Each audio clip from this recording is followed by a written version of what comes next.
hear from Commander Peggy Whitson, pilot Shubhanshu Shukla, mission specialist Sławosz Uznansky-Wiśniewski, and mission specialist Tipu Kapoor here shortly.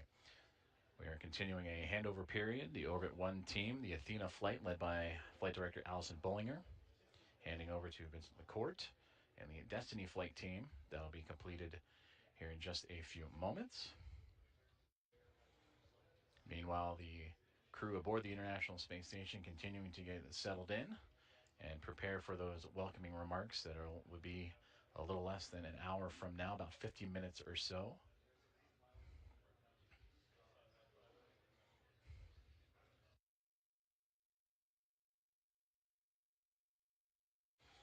The Axiom-4 team that just arrived and entered the International Space Station shortly after the opening remarks will settle in and recover, and soon to get to work, as they will participate in around 60 science investigations representing 31 countries, and more than 24 of those experiments sponsored by the ISS National Lab. They'll also participate in a wealth of outreach activities that they will participate during their approximately 2-week mission.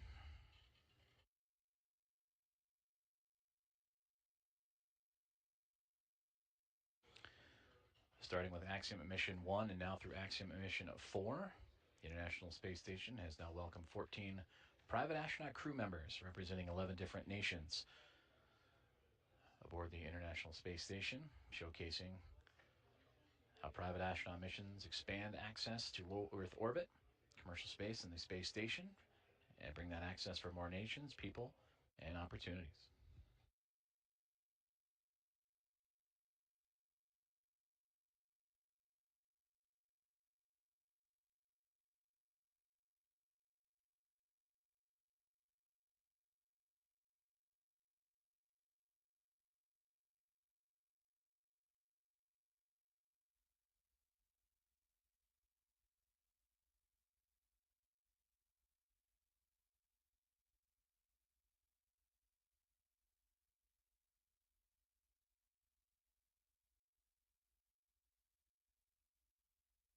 Low Earth orbit, commercial space, and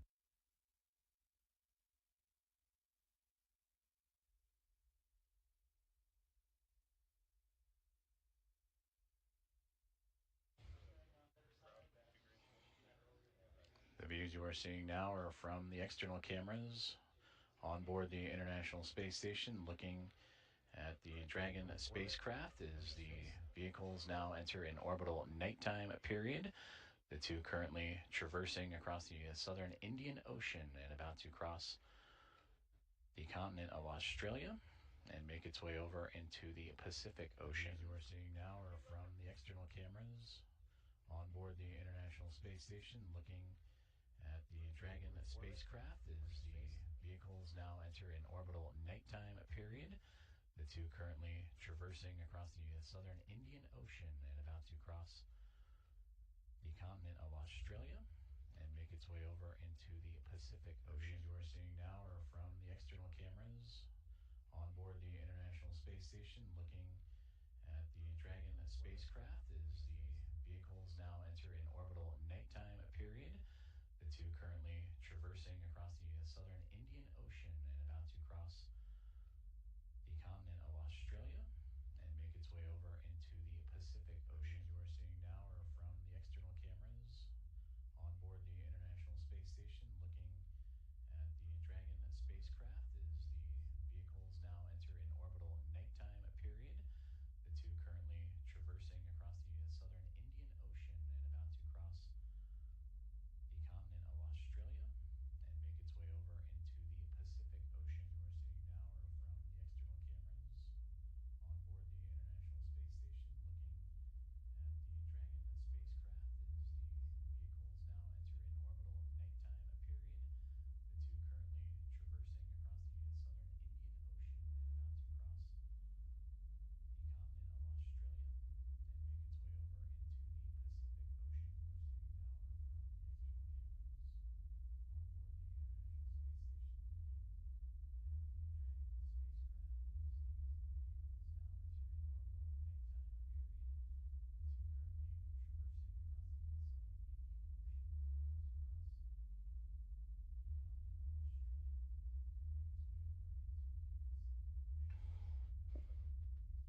Formal handover underway here inside of the International Space Station Flight Control Room at NASA's Johnson Space Center. As the teams on the ground, Orbit 1 team, Allison Bollinger, flight director, in her Athena flight, handing over to Vincent LaCourte and the Destiny flight team, who will take over and continue to monitor the formal handover underway progress of the arrival of Axiom Mission 4, who are aboard the International Space Station, hatch opening between the SpaceX Dragon spacecraft named Grace, in which that hatch would open up at 7:14 a.m. Central Time, and the crew of 4, Peggy Whitson, Shubhanshu Shukla, Sławosz Uznański-Wiśniewski, and Tibor Kapu, welcomed with smiles, photos, handshakes, and hugs from the 7-member Expedition 73 crew that feature NASA astronaut Anne McClain and Nicole Ayers, along with Johnny Kim, JAXA astronauts Takuya Onishi, Kirill Peskov, Sergei Ryzhikov, and Alexei Zubrytsky of Roscosmos. Welcomed with smiles, photos, handshakes, and hugs from the 7-member Expedition 73 crew, opening featuring NASA astronaut Anne McClain and Nicole Ayers, along with Johnny Kim, JAXA astronaut Takuya Onishi, Kirill Peskov, and Sergei Ryzhikov, and Alexei Zubrytsky of Roscosmos. Welcomed with smiles, photos, handshakes, and hugs from the 7-member Expedition 73 crew, opening featuring NASA astronaut Anne McClain and Nicole Ayers, along with Johnny Kim, JAXA astronaut Takuya Onishi, Kirill Peskov,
This is Mission Control Houston, as we have just completed the handover from the Orbit 1 to Orbit 2 flight teams inside the International Space Station Flight Control Room at NASA's Johnson Space Center in Houston, Texas, as the teams continue to monitor and proceed with what will soon to be the welcome remarks from Axiom Mission 4 as they have arrived, docked, and entered the International Space Station earlier this morning.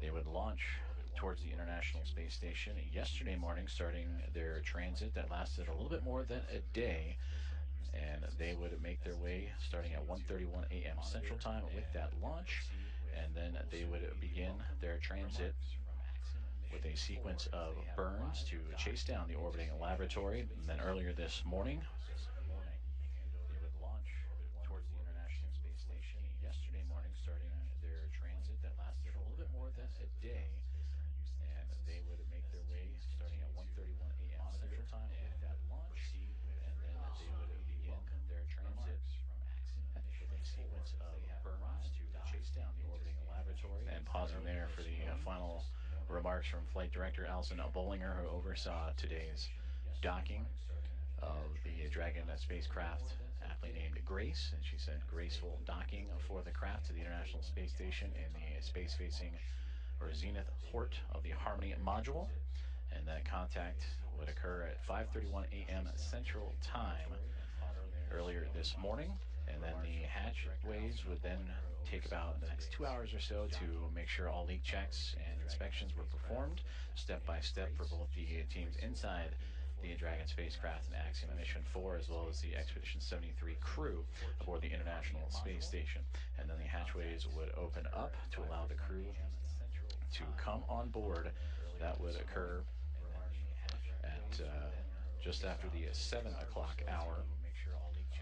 At 7:14 a.m. Central Time, that the hatchway would open, and Peggy Whitson, commander of Axiom Mission 4, I see you, Johnny, and if you were trying to call, and she would lead the charge. It'll be her return to the International Space Station after commanding Axiom Mission 2, but also her 5th overall flight, 3 previous before Axiom, as a member of the NASA Astronaut Corps, and key missions to the International Space Station. I can do the voice check now if you'd like.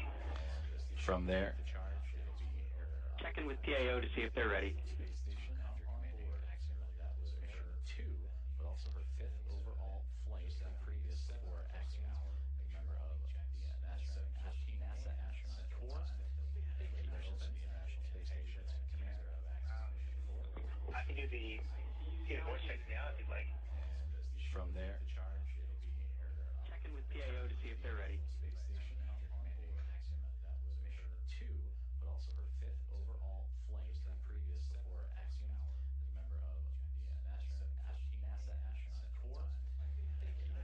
Now the teams here on the ground preparing for the welcoming remarks. We will see the astronauts aboard the International Space Station prepare for the proper video and audio configurations before the formal remarks can be underway, and that should occur here shortly.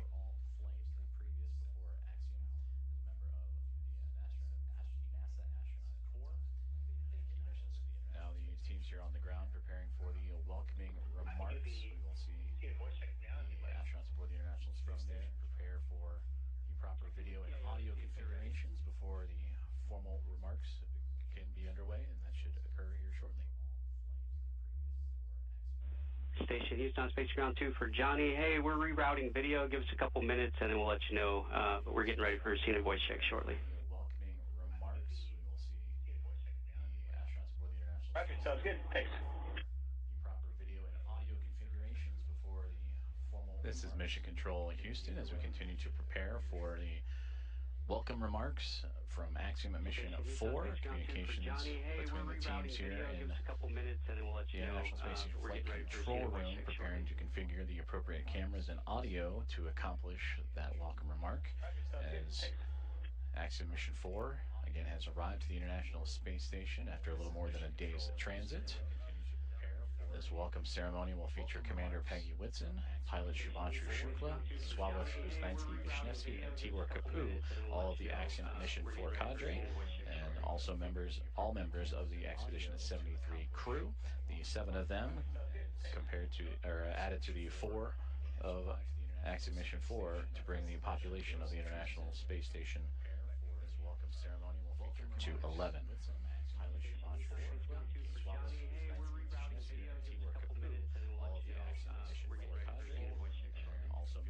All members of the Expedition 73 crew. The 7 of them added to the 4 of Axiom Mission 4 to bring the population of the International Space Station. This welcome ceremony will feature to 11.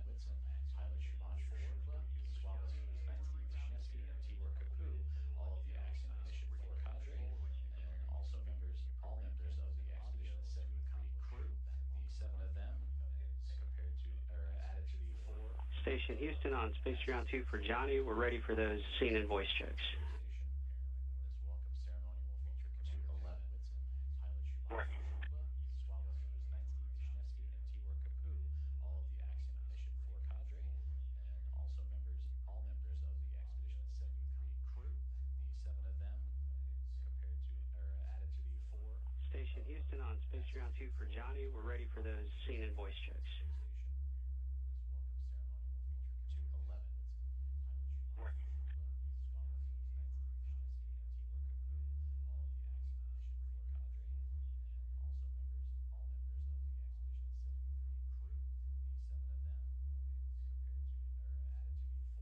Station Houston on Space Ground 2 for Johnny. We're ready for those scene and voice checks. Houston, take count 10, 9, 8, 7, 6, 5, 4, 3, 2, 1.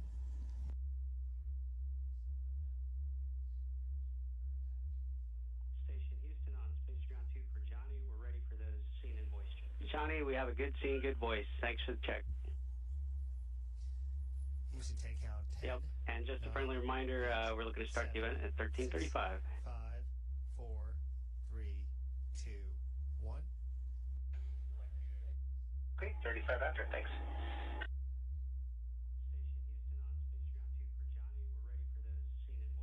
Johnny, we have a good scene, good voice. Thanks for the check. Houston, take count 10. Yep.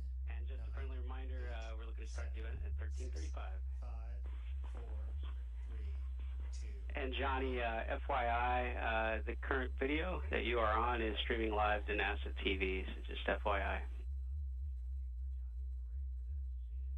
Johnny, we have a good scene, good voice. Thanks for the check. Houston, take count 10. Yep.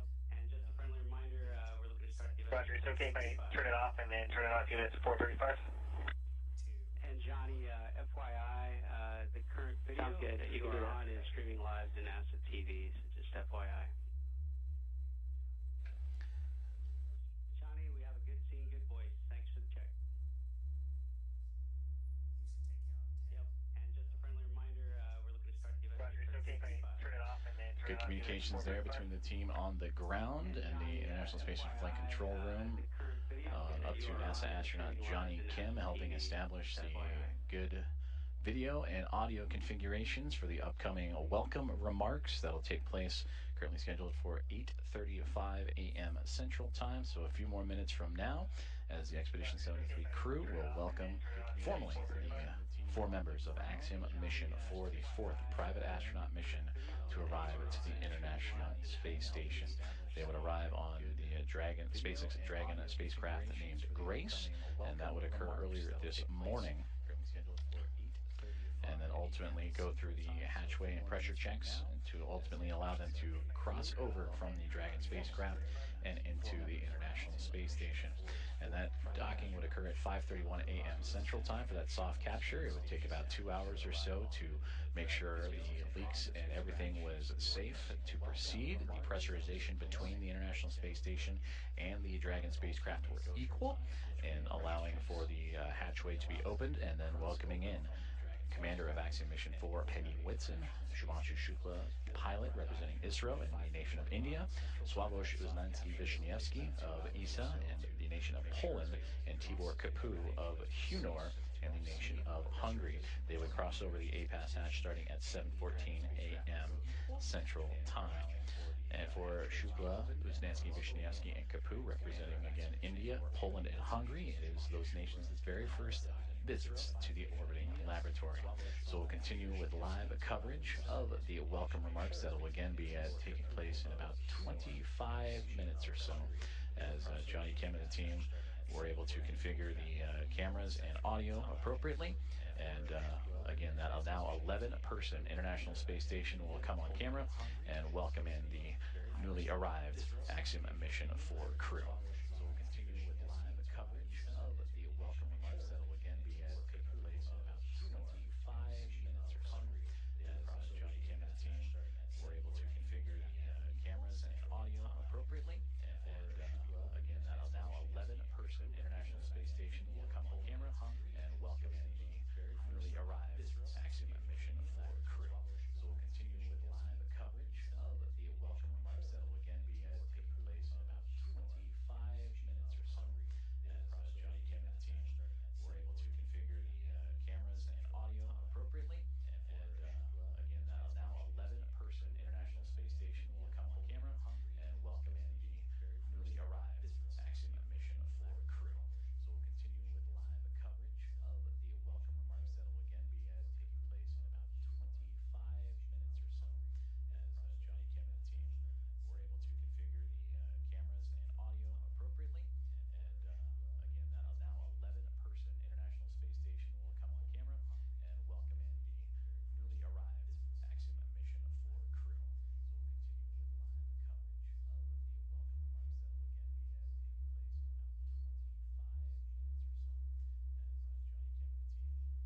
This is Mission Control Houston, as the Orbit 2 team is now formally settled into their roles for the day, as they continue with the welcoming procedures for the upcoming remarks from the newly arrived Axiom Mission 4.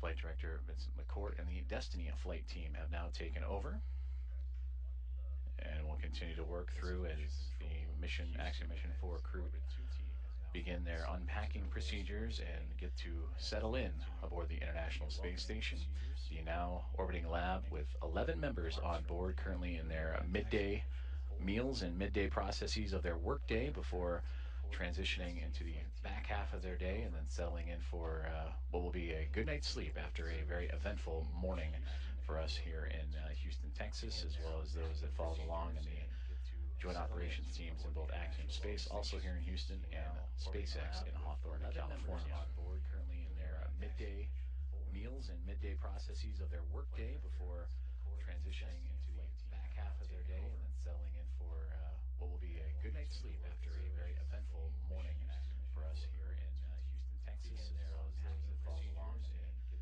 Joint Operations teams in both Axiom Space, also here in Houston, now orbiting lab, 11 members on board currently in their midday meals and midday processes of their workday before transitioning into the back half of their day and then settling in for what will be a good night's sleep after a very eventful morning for us here in Houston, Texas, as well as those that follow along in the Joint Operations teams in both Axiom Space, also here in Houston, now orbiting lab, 11 members on board currently in their midday meals and midday processes of their workday before transitioning into the back. A little more than 10 minutes away from welcoming remarks of the Axiom Mission 4 team as they settle into the International Space Station after arriving earlier this morning.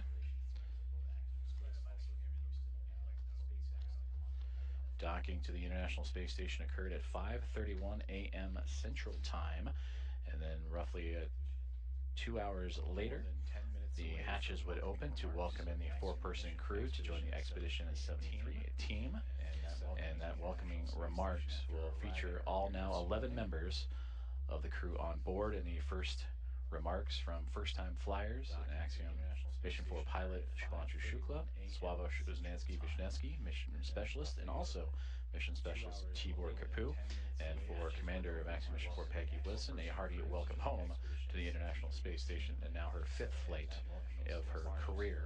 Feature all now 11 members of the crew on board, and the first remarks from first-time flyers for Peggy Whitson, the most experienced U.S. astronaut in history, began this mission with 675 days under her belt, ninth all-time, but will continue to add to those incredible historical numbers as the Axiom Mission 4 and its crew will proceed with an approximately 2-week mission aboard the orbiting laboratory, performing outreach events and research investigations, participating in around 60 of those investigations, representing 31 different countries.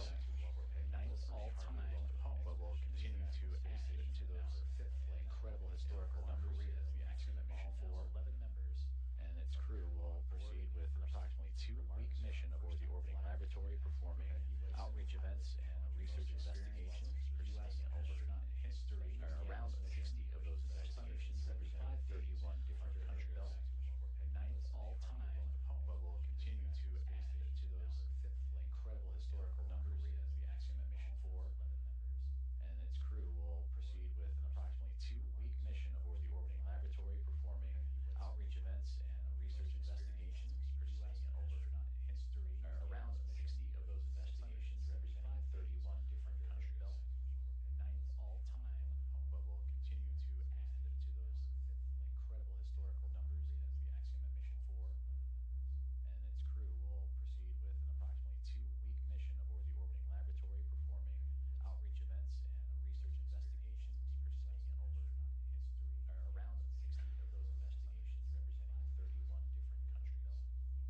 This is Mission Control Houston as we continue to monitor and anxiously count down to the welcome remarks of Axiom Mission 4 aboard the International Space Station, now inside 10 minutes to those remarks as the now 11-member crew aboard the International Space Station getting settled in and preparing before radioing back down to the teams on the ground in both Hawthorne, California, and 2 members here in Houston, Axiom Space and, of course, NASA at NASA's Johnson Space Center and the International Space Station Flight Control Room. Currently, the SpaceX Dragon and Grace that brought the Axiom Mission 4 crew to the International Space Station together, connected, and currently orbiting over the northern portion of the Pacific Ocean. They are in an orbital nighttime period, and we will bring you those exterior views once the station and spacecraft emerge into the orbital sunrise and orbital daytime. But until then, we will continue to track as the crew preparing for those welcome remarks now inside 10 minutes over the northern portion of the Pacific Ocean. They're in an orbital nighttime period, and we will bring you those exterior views once the station and spacecraft emerge into the orbital sunrise and orbital daytime. But until then, we will continue to track to the international crew preparing for those welcome remarks now inside 10 minutes over the northern portion of the Pacific Ocean. They are in an orbital nighttime period, and we will bring you those exterior views once the station and spacecraft emerge into the orbital sunrise and orbital daytime. But until then, we will continue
This is Mission Control Houston, as we are now 5 minutes away from the formal welcoming remarks as the International Space Station has introduced, or will introduce, the members of Axiom Mission 4 formally after having docked to the International Space Station earlier this morning.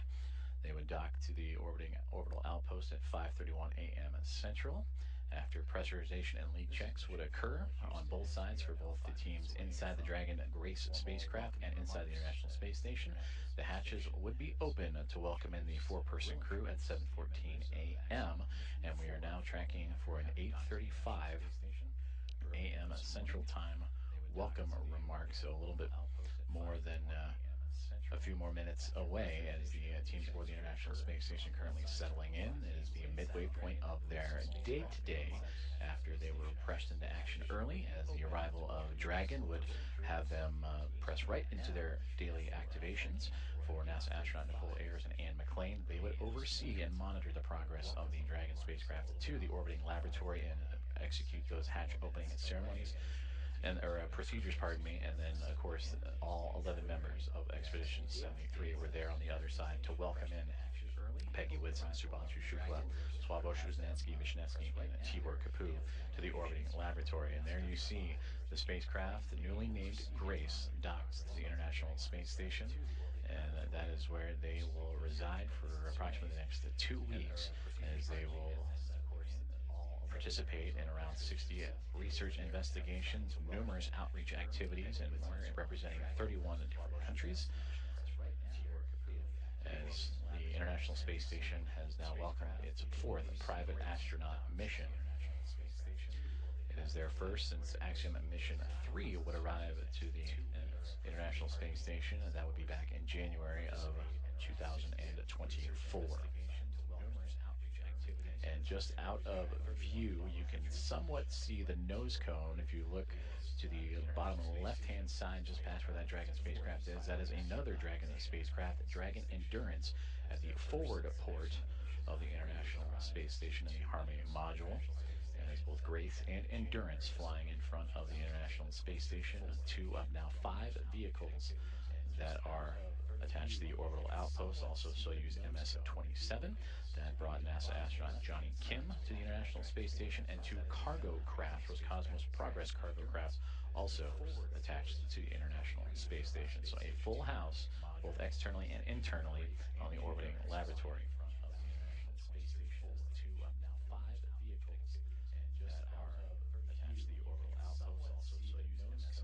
We're approaching about 10 minutes until the welcome remarks for Peggy Whitson, Shubhanshu Shukla, Sławosz Uznanski-Wisniewski, and Tibor Kapu. One of the traditions for the Axiom missions and the private astronaut missions is the pinning of the newly minted astronauts. For Peggy Whitson, she'll be placing those pins on Shubhanshu Shukla, Sławosz Uznanski-Wisniewski, and Tibor Kapu. For them, this is their very first space flight and very first mission to low Earth orbit.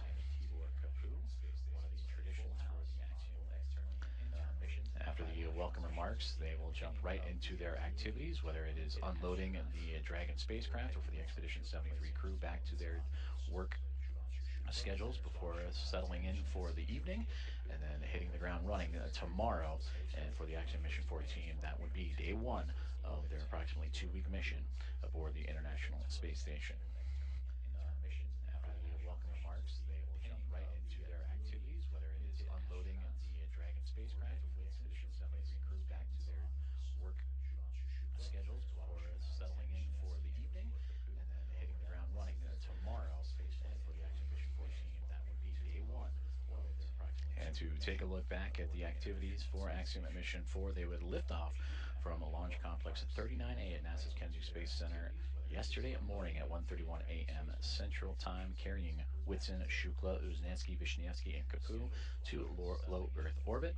And that is where, on the first time, Dragon spacecraft would announce the name of that spacecraft in Grace, and then proceed into their burns. They would execute a sequence of 5 major burns and a couple of adjustment burns to help raise Dragon's altitude and help close the gap between the spacecraft and the International Space Station, those being the phase, boost, close, transfer, and co-elliptic burns.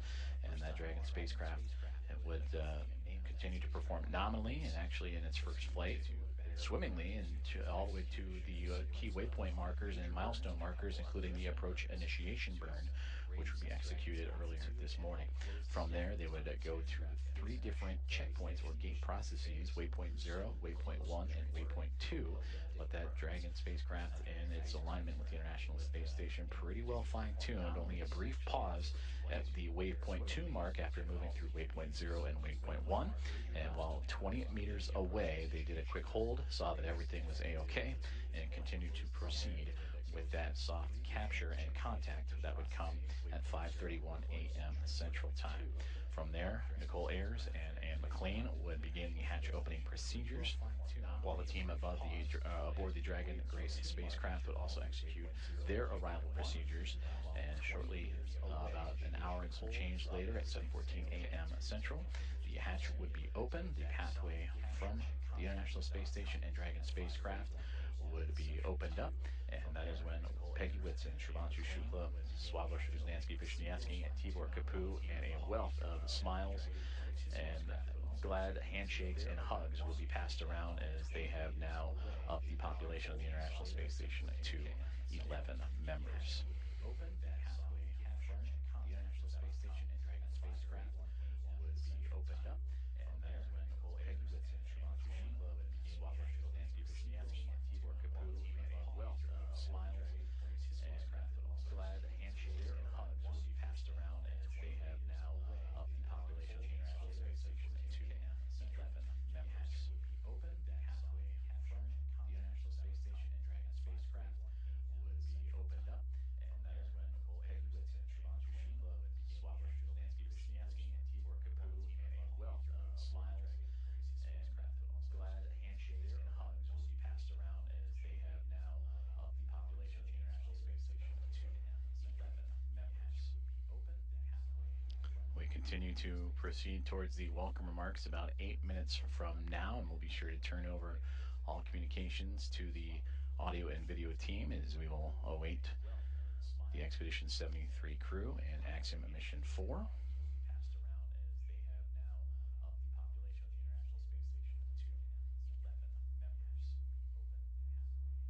We continue to proceed towards the welcome remarks. Of the 11 members, 6 nations now represented aboard the International Space Station of Hungary, Poland, India, the United States, Russia, and Japan.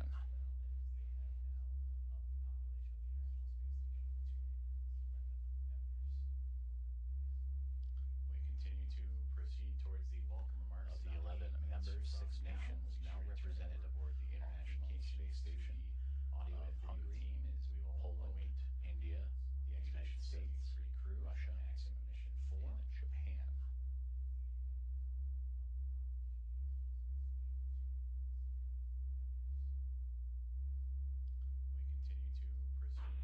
Station Houston on Space Ground 2 for Johnny. Now represented aboard the International Space Station of Hungary, Poland, India, the United States, Russia, Yeah, I can take it.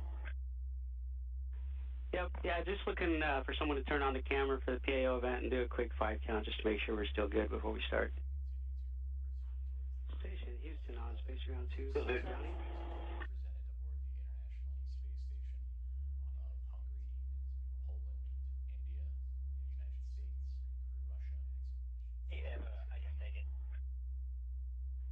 Yep, yeah, just looking for someone to turn on the camera for the PAO event and do a quick 5 count just to make sure we're still good before we start.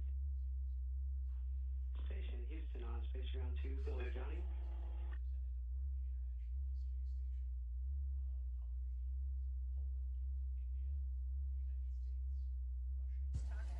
Okay, this Houston, this is station. I can give you 5 counts. Looking for someone to turn on the camera for the PAO event and do a quick 5 count just to make sure we're still good before we start. Talk, we heard you, but just lost the video downlink, so please give us a minute.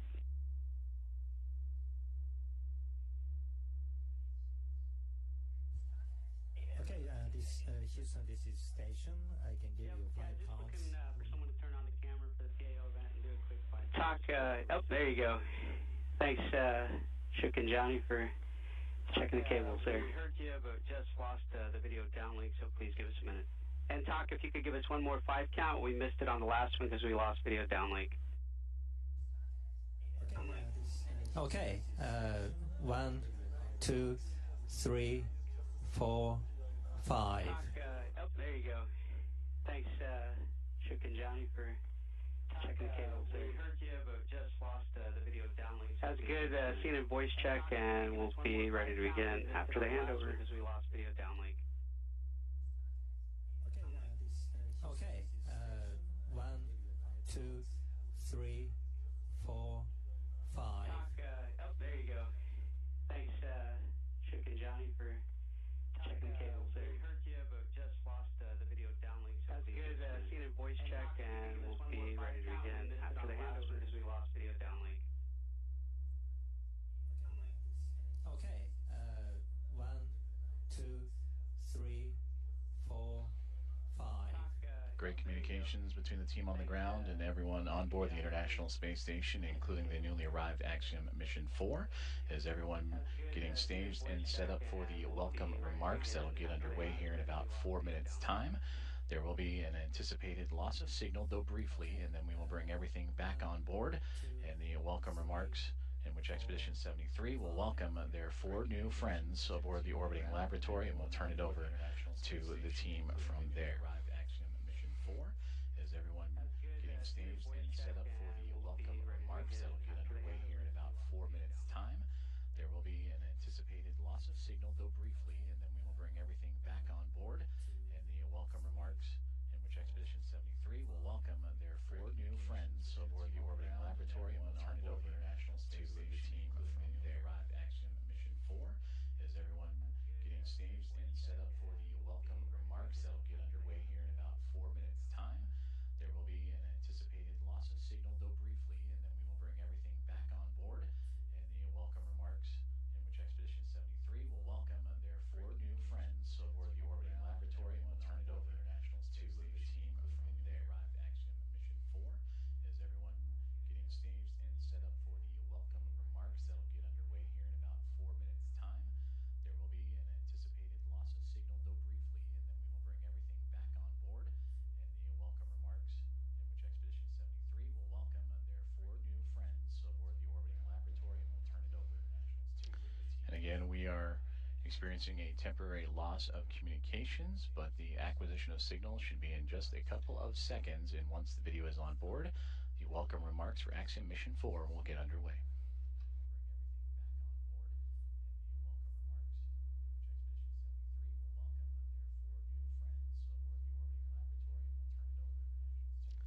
And again, we are experiencing a temporary loss of communications, but the acquisition of signal should be in just a couple of seconds, and once the video is on board, the welcome remarks for Axiom Mission 4 will get underway.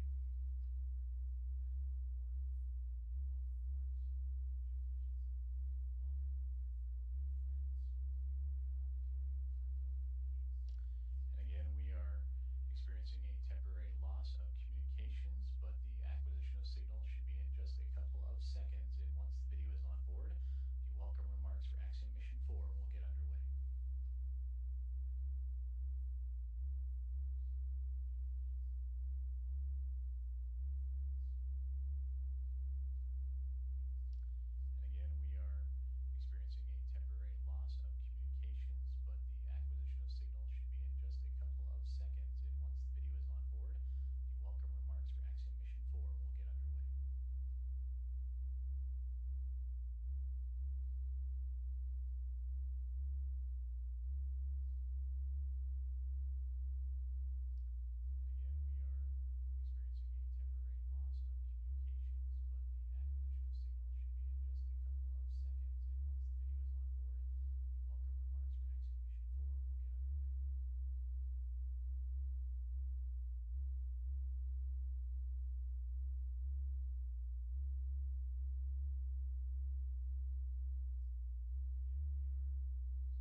Station, this is Houston. Are you ready for the event?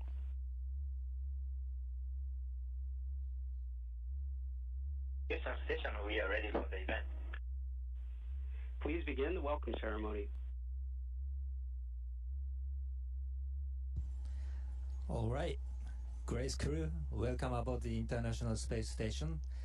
On behalf of Expedition 73 crew, I'd like to make a couple of opening remarks. First of all, Peggy, welcome back. It's a great honor and privilege to have such a legendary astronaut like you on board with us. And Thibaut, Shooks, and Swab, congratulations on your first space flight. And we've been waiting for you guys so long, and we are so happy to see your all smiling faces. And with your arrival, right now there are 11 astronauts from 6 countries, and all of us are here in order to advance human space exploration and scientific research, symbolizing international cooperation. So from this moment, you are also a part of Expedition 73. And once again, welcome aboard. And I will pass the microphone to Axiom-4 Commander Peggy Whitson. And all of us are here. Thank you so much, Tak, and for the 73 crew as well. We appreciate being invited in. You guys are exceptional hosts, and hopefully you'll think we're exceptional guests at the end of a couple of weeks. But we're looking forward to getting a lot of work done with you guys, and I really appreciate all the support you've provided to us in advance of actually even getting here. I think that's very unique and special about you. And the best part about being a commander on a mission with all rookies is you get to watch the rookies go through it for the first time. And it helps you remember some of the things you went through the first time, but it also, it's just very special to get to relive the experience again through these guys. And so I'd like to give these guys their astronaut pins. So we'll start with Shubhanshu Shukla, astronaut number 634. You get to watch the rookies go through it for the first time. It helps you remember some of the things you went through the first time, but it also, it's just very special to get to relive the experience again through these guys. And so I'd like to give these guys their astronaut pins. So we'll start with Shubhanshu Shukla, astronaut number 634. You get to watch the rookies go through it for the first time. It helps you remember some of the things you went through the first time, but it also, it's just very special to get to relive the experience again through these guys. And so I'd like to give these guys their astronaut pins. So we'll start with Shubhanshu Shukla, astronaut. Thank you, Peggy. So I am number 634. That's a privilege. No, but to be fair, it is a privilege to be amongst the few who have got the chance to see the Earth from a vantage point that I have been able to see now. It has been a wonderful ride. It has been great, and I was looking forward to come to space. It is something to look forward to as such. But the minute I entered the International Space Station and you guys, this crew, you just made me feel so welcome, as if you literally opened your doors, like your house doors for us. That's true. So, but it was fantastic. I feel even better. Whatever expectation I had of coming here, they were surpassed by the view, of course. That's the big part of it, but by you guys as well. So thank you so much. I think this was fantastic. This was wonderful, and I'm very, very confident that the next 14 days are going to be amazing. Doing, as you said, advancing science and research and working together. Thank you so much. But it was fantastic. I feel even better. And number 635. Slavoj Nancy. Thank you so much. I think this was fantastic. This was wonderful, and I'm very, very confident that this crew, you just 14 days are going to be amazing. Doing, as you said, advancing science and research and working together. Thank you so much. But it was fantastic. I feel even better. Thank you, Peggy. And thank you all for such a warm welcome to the International Space Station. Expedition 73, 11 people. I remember this moment from our training that we met already once before, all of us, in Houston, and now we are meeting up here on the International Space Station. So this is such a tremendous place. For me as an engineer and a scientist, this is an ultimate scientific laboratory where we come to do science, to test our technologies of our countries, to do technology demonstrators and science outreach. I can't wait to do for the next 2 weeks. And we will all try to do the best representing our countries. I represent Poland for the first time on the International Space Station, as well as ESA, not for the first time. So ESA had, as an international partner, had a lot of missions to the ISS, but Poland, this is for the first time. So thank you for having us, and we are very honored to be here among you. As you said, 6 nationalities. We bring 3 extra ones, and we can't wait to spend this time together. Thank you. As an international partner, had a lot of missions to the ISS. And last but not least, number 636, Tibor Kapu. We are very honored to be here among you. As you said, 6 nationalities. We bring 3 extra ones, and we can't wait to spend this time together. All right. So, thank you very much, guys, for this really warm welcome. I really feel that this is the best crew that we could join to. It really feels great to be part of Expedition 73. As the commander said, that we have so many countries in the same time in the space station, but we also have 7 out of 11 who are complete new flyers, which also tells me how much space is expanding towards a new era. One of my friends told me 2 days ago when I was asking him what should I tell in space, what should be my speeches about it, he said that if there's ever a time for speaking from the heart, then this is it. And my heart is so full right now because of you guys and because of seeing Earth for the first time. There's a lot to choose from. So I'm extremely happy to be here, happy to represent my country. On our ride up, we actually saw our countries flying above those. It's truly a special feeling. Looking forward for these 2 weeks. I'm 100% sure that this is going to be awesome. Thank you. There's a lot to choose from. I'm extremely happy to be here, happy to represent my country. On our ride up, we actually saw our countries flying above those. एक छोटा सा संदेश मेरे प्यारे देशवासियों के लिए, आपके प्यार और आशीर्वाद से सुरक्षित मैं इंटरनेशनल स्पेस स्टेशन पे पहुंच चुका हूं। और बहुत आसान दिख रहा है यहाँ खड़े होना, लेकिन थोड़ा सा मुश्किल है, थोड़ा सा सर भारी है, थोड़ी तकलीफ हो रही है, लेकिन ये सब बहुत छोटी चीज़ें हैं और कुछ ही दिनों में हम इसके यूज्ड टू हो जाएंगे। और ये पहला पड़ाव है इस जर्नी का, और अभी आगे 14 दिन यहाँ पे रह के हम काफ़ी सारे साइंस एक्सपेरिमेंट्स करेंगे, आप लोगों से बातचीत करेंगे। लेकिन कहीं ना कहीं ये जो पड़ाव है ये भी दिखाता है कि ये हमारी अपनी स्पेस जर्नी का भी एक पड़ाव है। तो मैंने बात की थी आपसे कुछ देर पहले जब मैं ड्रैगन में था, और अभी यहाँ से आगे भी बात करता रहूँगा। चलिए इस जर्नी को बहुत एक्साइटिंग बनाते हैं, बहुत उत्साह से इसमें पार्टिसिपेट करते हैं। मैं बहुत उत्साहित हूँ और मैं अपने शोल्डर पे अपना तिरंगा जो मैं लेके चल रहा हूँ, मैं मानता हूँ कि आप सब मेरे साथ हैं, तो मैं ये भी समझ लेता हूँ कि आप सब भी मेरे साथ उत्साहित हैं। और मुझे लगता है कि अगले 14 दिन बहुत ही एक्साइटिंग जाने वाले हैं। धन्यवाद। जय हिंद, जय भारत। आगे भी बात करता रहूँगा। चलिए इस जर्नी को बहुत एक्साइटिंग बनाते हैं, बहुत Thank you, Jux. Drodzy Polacy, drogie Polki, cieszę się, że mogę tutaj Was powitać z pokładu Międzynarodowej Stacji Kosmicznej. Po raz pierwszy jesteśmy na stacji, po raz pierwszy mamy polską misję na Międzynarodową Stację Kosmiczną i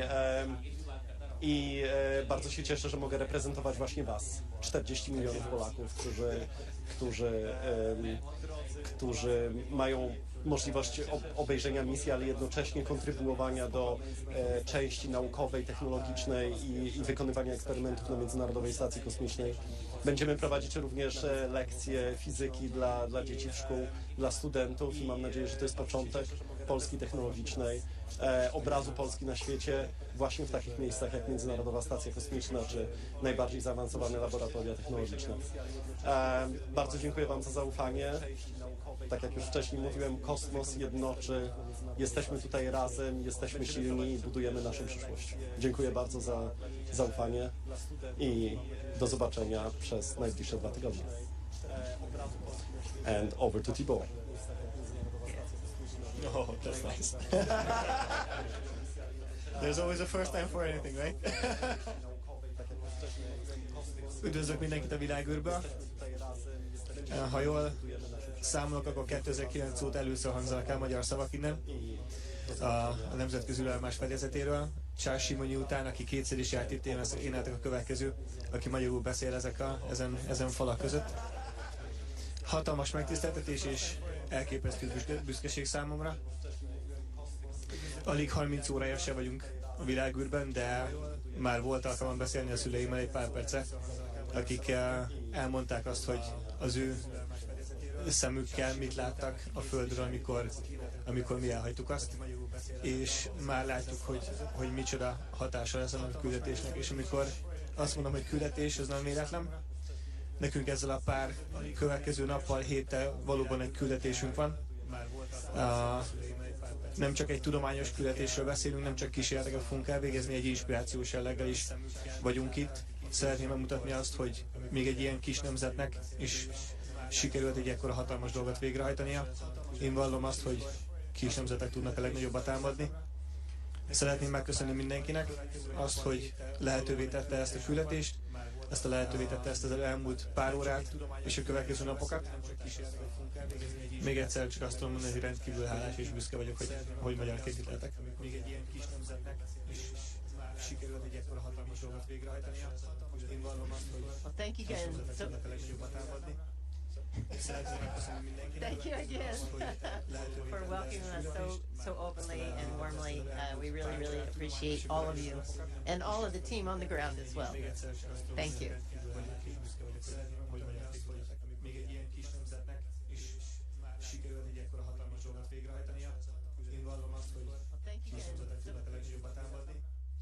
Szeretném megköszönni mindenkinek azt, hogy lehetővé tette ezt a küldetést, ezt a lehetővé tette ezt az elmúlt pár órát, és a következő napokat. And all of the team on the ground as well. Még egyszer csak azt tudom, hogy rendkívül hálás és büszke vagyok, hogy magyarként vagyok. Még egy ilyen kis nemzetnek is sikerült egy ekkora hatalmas dolgot végrehajtania. Én vallom azt, hogy kis nemzetek tudnak a legjobban. Okay, Houston Station, that concludes our event.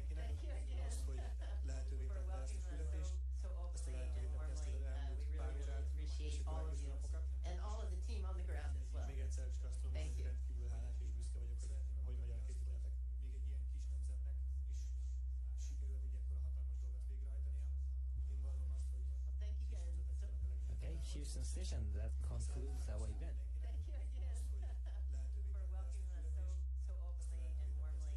We really appreciate all of you and all of the team on the ground as well. Thank you.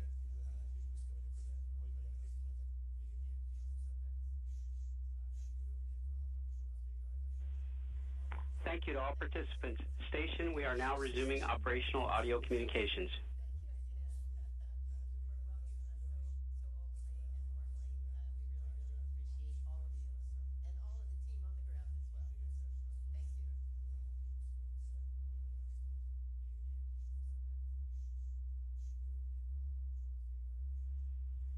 Thank you to all participants. Station, we are now resuming operational audio communications.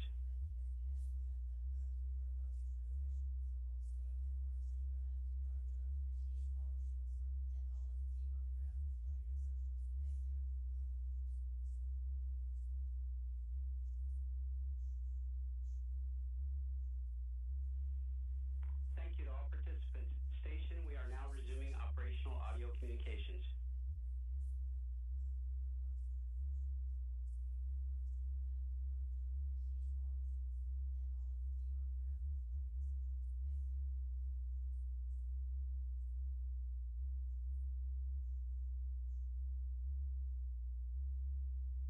Thank you to all participants.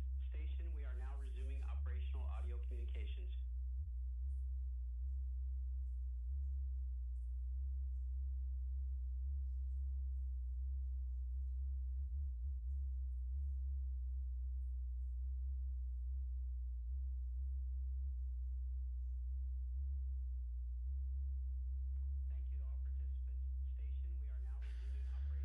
with the conclusion of the welcome remarks from the Expedition 73 crew and Axiom-4 Mission that just arrived at the International Space Station, Expedition 73 Commander Takuya Onishi, currently holding a meeting with the newly arrived crew, familiarization, and his remarks as the crew now begins their approximately 2-week stay and mission aboard the orbiting outpost.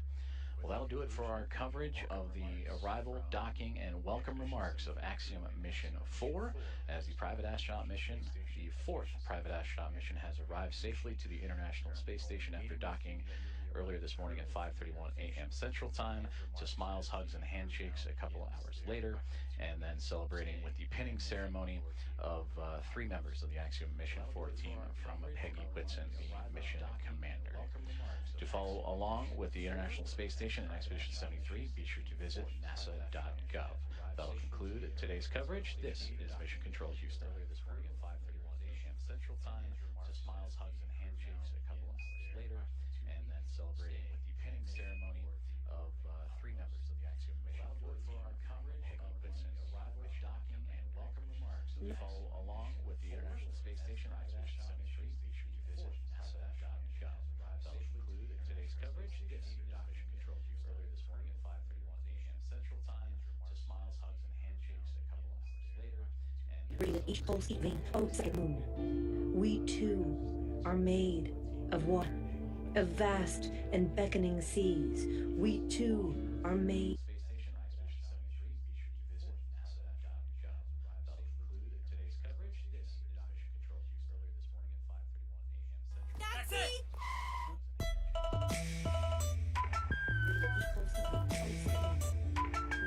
Hello breakfast में क्या खाती हो? Kellogg's muesli, 12 grains, fruits, nuts and seeds की energy वाला मेरा power breakfast Kellogg's muesli. तो आपने किया power breakfast?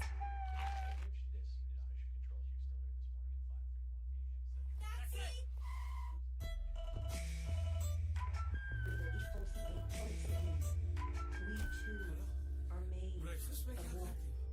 Kellogg's muesli, 12 grains, fruits, nuts and seeds की एनर्जी वाला मेरा पावर ब्रेकफास्ट Kellogg's muesli. तो आपने किया power breakfast?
Welcome to our continued coverage of Axiom Mission 4, also known as AX4.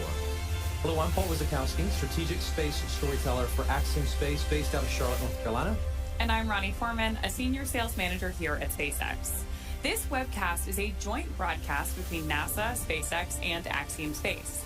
Tonight, we'll all be walking you through the events of the Dragon spacecraft approaching and docking with the International Space Station. Our coverage today will continue through the welcome ceremony that awaits the AX-4 crew once they are on board the ISS.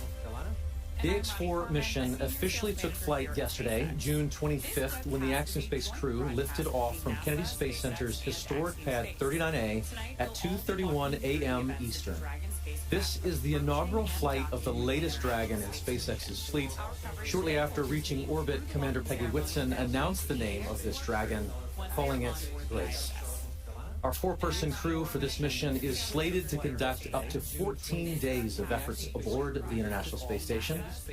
The crew is currently inside Dragon, and they are now positioned just outside the keep-out sphere around the International Space Station, approximately 420 kilometers above Earth. And so right now, we are awaiting the approach initiation burn that will be the first of several steps that incrementally guide them to the zenith docking port, or the space-facing port of the International Space Station. The Crew 10 Dragon spacecraft will be there to greet the Axiom Mission 4 crew when they arrive as well. NASA Crew 10 astronauts Anne McClain, Nicole Ayers, JAXA, or Japanese Aerospace Exploration Agency astronaut Takaya Onishi, and Roscosmos cosmonaut Kirill Peskov arrived at the International Space Station on Sunday, March 16th. So with that, let's head over to NASA's Zach Sheshki for a closer look at Dragon's flight to the International Space Station. Hello, Paul and Ronnie. It's great to be with you, and welcome Dragon Grace and the Axiom Mission 4 crew aboard the International Space Station. I'm joining you from the International Space Station Flight Control Room here at NASA's Johnson Space Center in Houston, Texas. This is where mission operations are coordinated 24/7 to ensure the health, safety, and success of the orbiting laboratory, and it's an exciting place to be, especially on a morning like this. Right now, our flight control team behind me, led by Flight Director Alison Bollinger, and the Athena flight team, is actively monitoring all systems aboard the International Space Station as we prepare to welcome Axiom Mission 4. We're just a few moments away from the approach initiation burn to take Dragon and the crew closer to the orbiting laboratory, and the teams on the ground have pulled go already and have tested out and continue to test out big communications loops, which connects the teams here in Hawthorne, Houston, Dragon Grace, and the International Space Station. For Dragon, they have 16 Draco thrusters aboard to be used to help navigate the spacecraft to its destination, the orbiting laboratory, each providing 90 pounds of force to help it get to its final destination. It's been quite the journey for the crew since launching yesterday morning, starting with the phase burn that happened shortly after launch. Now, it's the first of 5 major burns, that is the phase burn, which happens at the highest point or apogee of Dragon's first orbit and occurred about 46 minutes after launch. It raises the lowest part of the orbit, the perigee, helping Dragon get closer to the space station's path. And then the boost burn would take place. And that is based on what our orbital data shows us as the boost burn, which raises Dragon's orbit until its orbit reaches an altitude about 10 kilometers lower than the space station. And this took place around 8:15 a.m. Central Time yesterday morning. After that, we executed the close burn about 45 minutes later. Next was the close co-elliptic burn, which adjusts Dragon's orbit so it stays about 10 kilometers below the station the whole way around the Earth. Now, co-elliptic just means that both orbits of both the Dragon Grace and the International Space Station are nearly the same shape and the same speed. Several hours later, the transfer burn was then executed. This is the 4th maneuver, in which the transfer burn raises Dragon's highest orbital point to just about 2.5 kilometers below the space station. And then finally, the co-elliptic burn would round everything out, and that would occur just shortly before we came on the air, or earlier this morning, I should say, and that helps Dragon maintain a consistent orbit with the International Space Station. And this keeps Dragon in a stable orbit about 2.5 kilometers beneath the space station as it lines up for approach. Now, docking time has been updated as Dragon is moving quickly. Certainly the crew happy to get to the International Space Station, and that docking time currently approximately 5:18 a.m. Central Time. So that all sets things up for the approach initiation burn, and that's where Dragon begins its final climb in that stair step towards the orbiting laboratory. Now this happens about 2.5 kilometers below and 7 kilometers behind the station. And about 45 minutes before all this happened, and just before we came on the air with you this morning, teams in SpaceX and Hawthorne, as well as NASA here in Houston, started integrated operations, working together to guide Dragon in. During this phase, they activate Dragon's navigation systems and turn on the C2V2, or Common Communications for Visiting Vehicles, a comm system that links Dragon with the space station crew. The approach initiation burn moves Dragon into a spot about a quarter mile, 400 meters directly below the station. It also brings Dragon into a safety zone called the approach ellipsoid. And that is a large invisible oval around the station that measures 4 kilometers by 2 kilometers by 2 kilometers. Now, before entering the approach ellipsoid, Dragon must be on a 24-hour safe trajectory, which means if it lost control due to the thrusters, it wouldn't be able to drift into that area for at least a full day. Now, after approach initiation, which is going to be occurring in about 8.5 minutes from now, the next major milestone will be at waypoint 0. Then once Dragon arrives at 400 meters below station, it'll be known as waypoint 0, and that's where the first checkpoint will begin for our approach. Dragon Grace can hold here at the 400-meter mark. If all systems check out, it can continue to the approach to waypoint 1, the next gate in its path. 8.5 minutes from now, the next major milestone will be and then shortly, the NASA and SpaceX teams will do a go/no-go poll to move Dragon inside the keep-out sphere, another checkpoint that consists of an imaginary sphere around station with a radius of 200 meters. Flight controllers here on the ground use this to monitor all arriving and departing vehicles. This is another chance to confirm that all the guidance and navigation and control systems are working correctly on Dragon Grace before moving closer to station. All of this carries a similar requirement on the orbital trajectory of Dragon, and if Dragon were to somehow lose control of its thrusters, then the space station would be safe for 4 orbits, or about 6 hours, rather than the 24-hour required to enter the approach ellipsoid. So as you can see on your screen, from waypoint 0 to waypoint 1, that's where we move to the next gate, in which waypoint 1 will swing, the Dragon will swing up and over the International Space Station and arrive at an approximate distance of about 220 meters. At this point, it will be on what we call a docking axis. So as you can see on your screen, from waypoint 0 to waypoint 1, that's where we move. And at this point, it will be on what we call the docking axis, which essentially means it's just directly in front of the docking port for Dragon, and that's where the crew is heading to the space-facing port of station, the No-2 Zenith port on the Harmony module. And from there, that's where Dragon will be docked for all of our crew missions. And so far, this is where one of 2 docking ports and international docking adapters are located and installed for these new commercial spacecraft flights, as well as other future spacecraft that use the international docking standard. And that's where the crew is heading to the space-facing port of station. As Dragon Grace and the Axiom Mission 4 crew continue to push forward and look to go right to the front step of the International Space Station, the next gate will be waypoint 2. And once Dragon is only 2 meters away at waypoint 2, the spacecraft focuses on aligning and fine-tuning its docking system with that international docking adapter on the International Space Station. From that point, we may hear out the call-out CHOP, which stands for Crew Hands-Off Point, and that happens a little less than 30 seconds or so before docking. At this point, any aborts will have to be done automatically by Dragon. And then from there, it's the moment we've all been waiting for, the Axiom Mission 4 team and the crew aboard the International Space Station, and that'll be the moment of contact, where the crew arrives at the space station and Dragon and the station make contact with giving us that final call and soft capture. And again, we are tracking for a approximate docking time of 5:18 a.m. Central Time, 6:18 a.m. Eastern Time. Once soft capture is made, the soft capture ring that connects the 2 will then retract until the sensors indicate it's time for the 12 hooks to drive in place to give us a hard capture and firmly secure Dragon to its new home and the space station. The Expedition 73 crew, named Anne McLean and Nicole Ayers, aboard the International Space Station, got up earlier this morning, and they have already begun procedures to welcome the Axiom Mission 4 team, and they will manually pressurize the vestibule or area between the Dragon hatch and the station hatch. And meanwhile, the umbilicals that provide the power and communications and data connection from there are being sure to be put in place. And then it's time for leak checks and hatch opening, which are currently lined up to come about 2 hours following the docking. Again, that docking time, 5:18 a.m. Central. When Dragon docks there, it'll be 5 spacecraft docked to the station with 11 crew members making its way on board the orbital outpost, and that'll bring the total number of visitors to the International Space Station to 288 since 1998. Many key milestones are coming up, and the crew aboard the International Space Station is looking forward to welcome Axiom Mission 4. Of those milestones, we're continuing to monitor the approach initiation burn.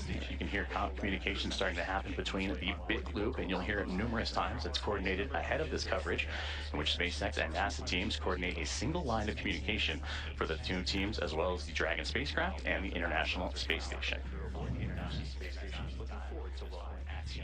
Part of the procedures to reach the milestones and the 4 crew members inside Dragon, they don their launch and entry suits to provide an extra layer of protection and pressure as they get ready for all these dynamic operations, and they should be able to be seated and ready to roll for the approach initiation burn. These procedures have the crew seated in their respective seats and the umbilicals plugged in to provide cooling and communications, and the suits are worn for the most dynamic parts of Dragon's journey. As we mentioned, the approach initiation burn coming up here in just a couple of moments. As they get ready for all these dynamic operations, so as we await for the approach initiation burn to be coming in just a couple of moments, let's check back in with our friends in Hawthorne. Thank you, Joseph. As with all things in human spaceflight, every step is methodical and intentional. Reaching the International Space Station is no different. So while we wait for Dragon and the AX-4 crew's arrival at the space station, let's meet the crew on board. Our mission commander today is Peggy Whitson of the United States.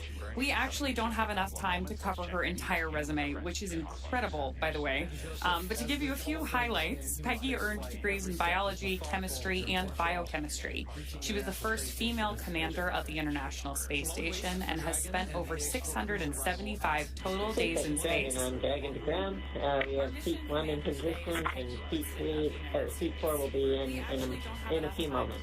Entire resume, which is incredible, by the way. But to give you a few highlights, Peggy earned degrees in biology, chemistry, and Peggy, I copy on Dragon to ground. Seat 1 is in position, and seat 4 is almost there. Got a quick update for you on the big loop configuration. ISS side is troubleshooting some audio packets with the P2B2 unit that's currently active. So I'll get back to you with more words when we have next steps there. Standing by. Thanks for the update.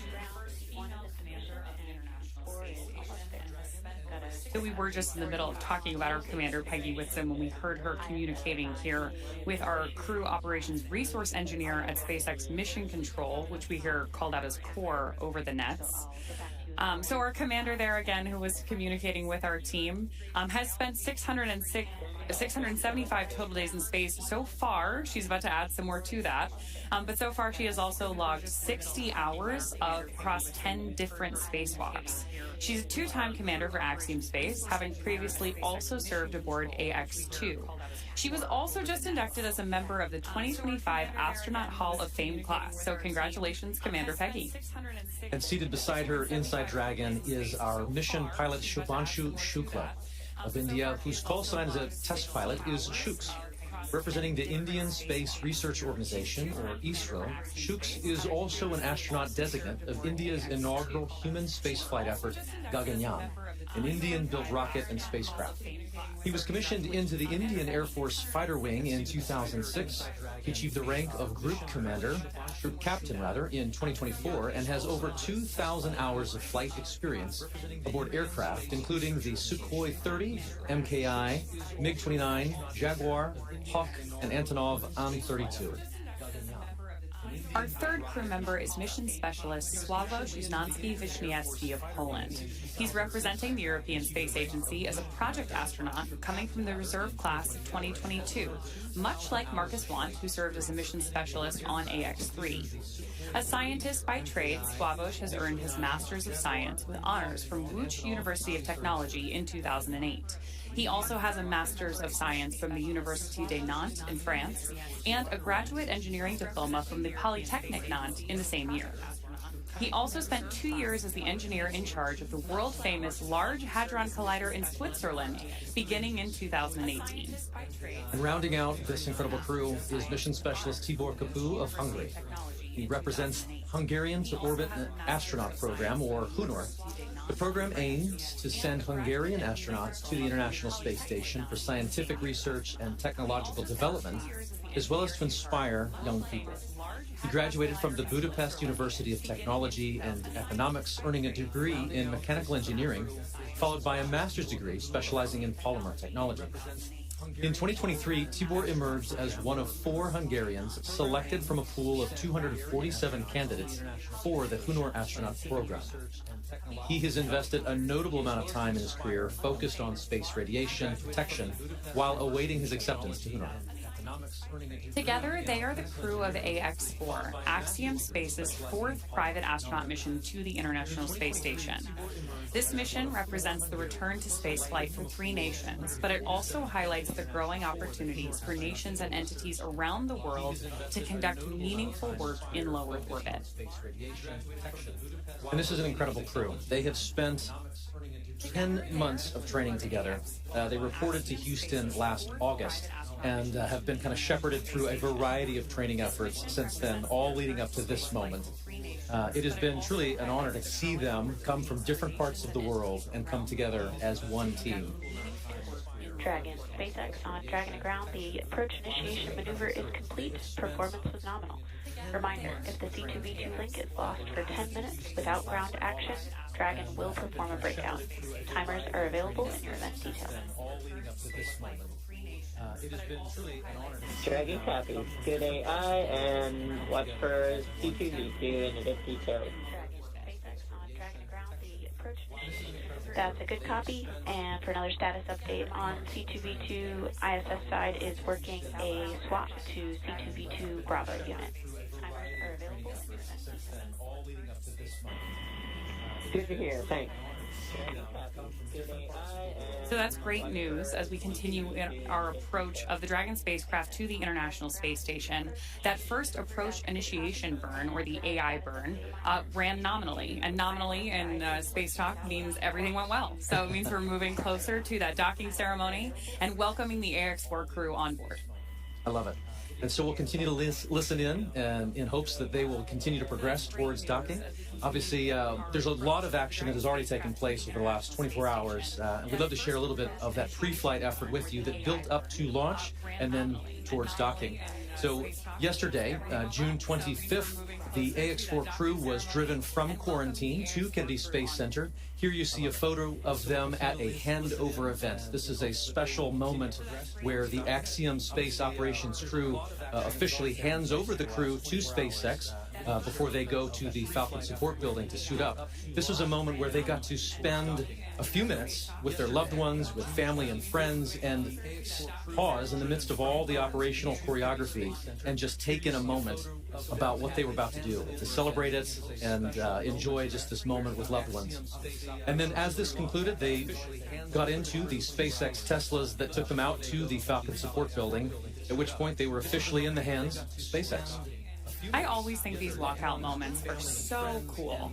Human spaceflight is really about the people on board and the people behind them. And you get this great opportunity to see their families, their friends, all the teams supporting them from around the world.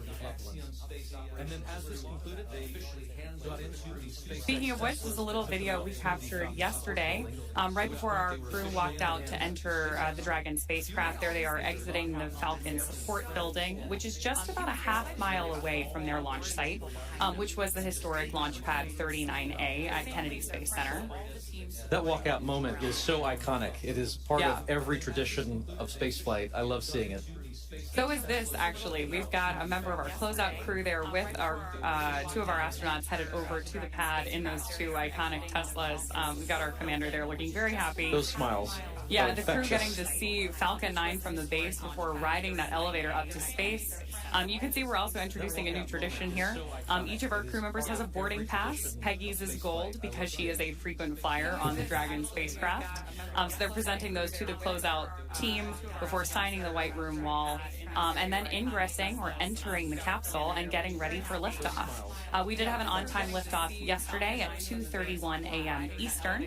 And ever since then, so now for more than 24 hours, our AX-4 crew has been on their way to the International Space Station. Because she is a frequent flyer on the Dragon spacecraft. Those boarding passes, as you just mentioned, are a fun tradition that adds to the layers of... We can confirm we have intercom checks for all 4 seats now. Yesterday at 2:31 a.m. Eastern. And ever since then, so now for more than 24 hours, our AX-4 crew has been on their way to... And Peggy, could you repeat your last? Just wanted to verify we had successful intercom checks, step 5.2, and then suit donning and audio config. And we're just moving on. Okay, I copy successful intercom checks and suit donning and audio config. Config complete and ready to move on.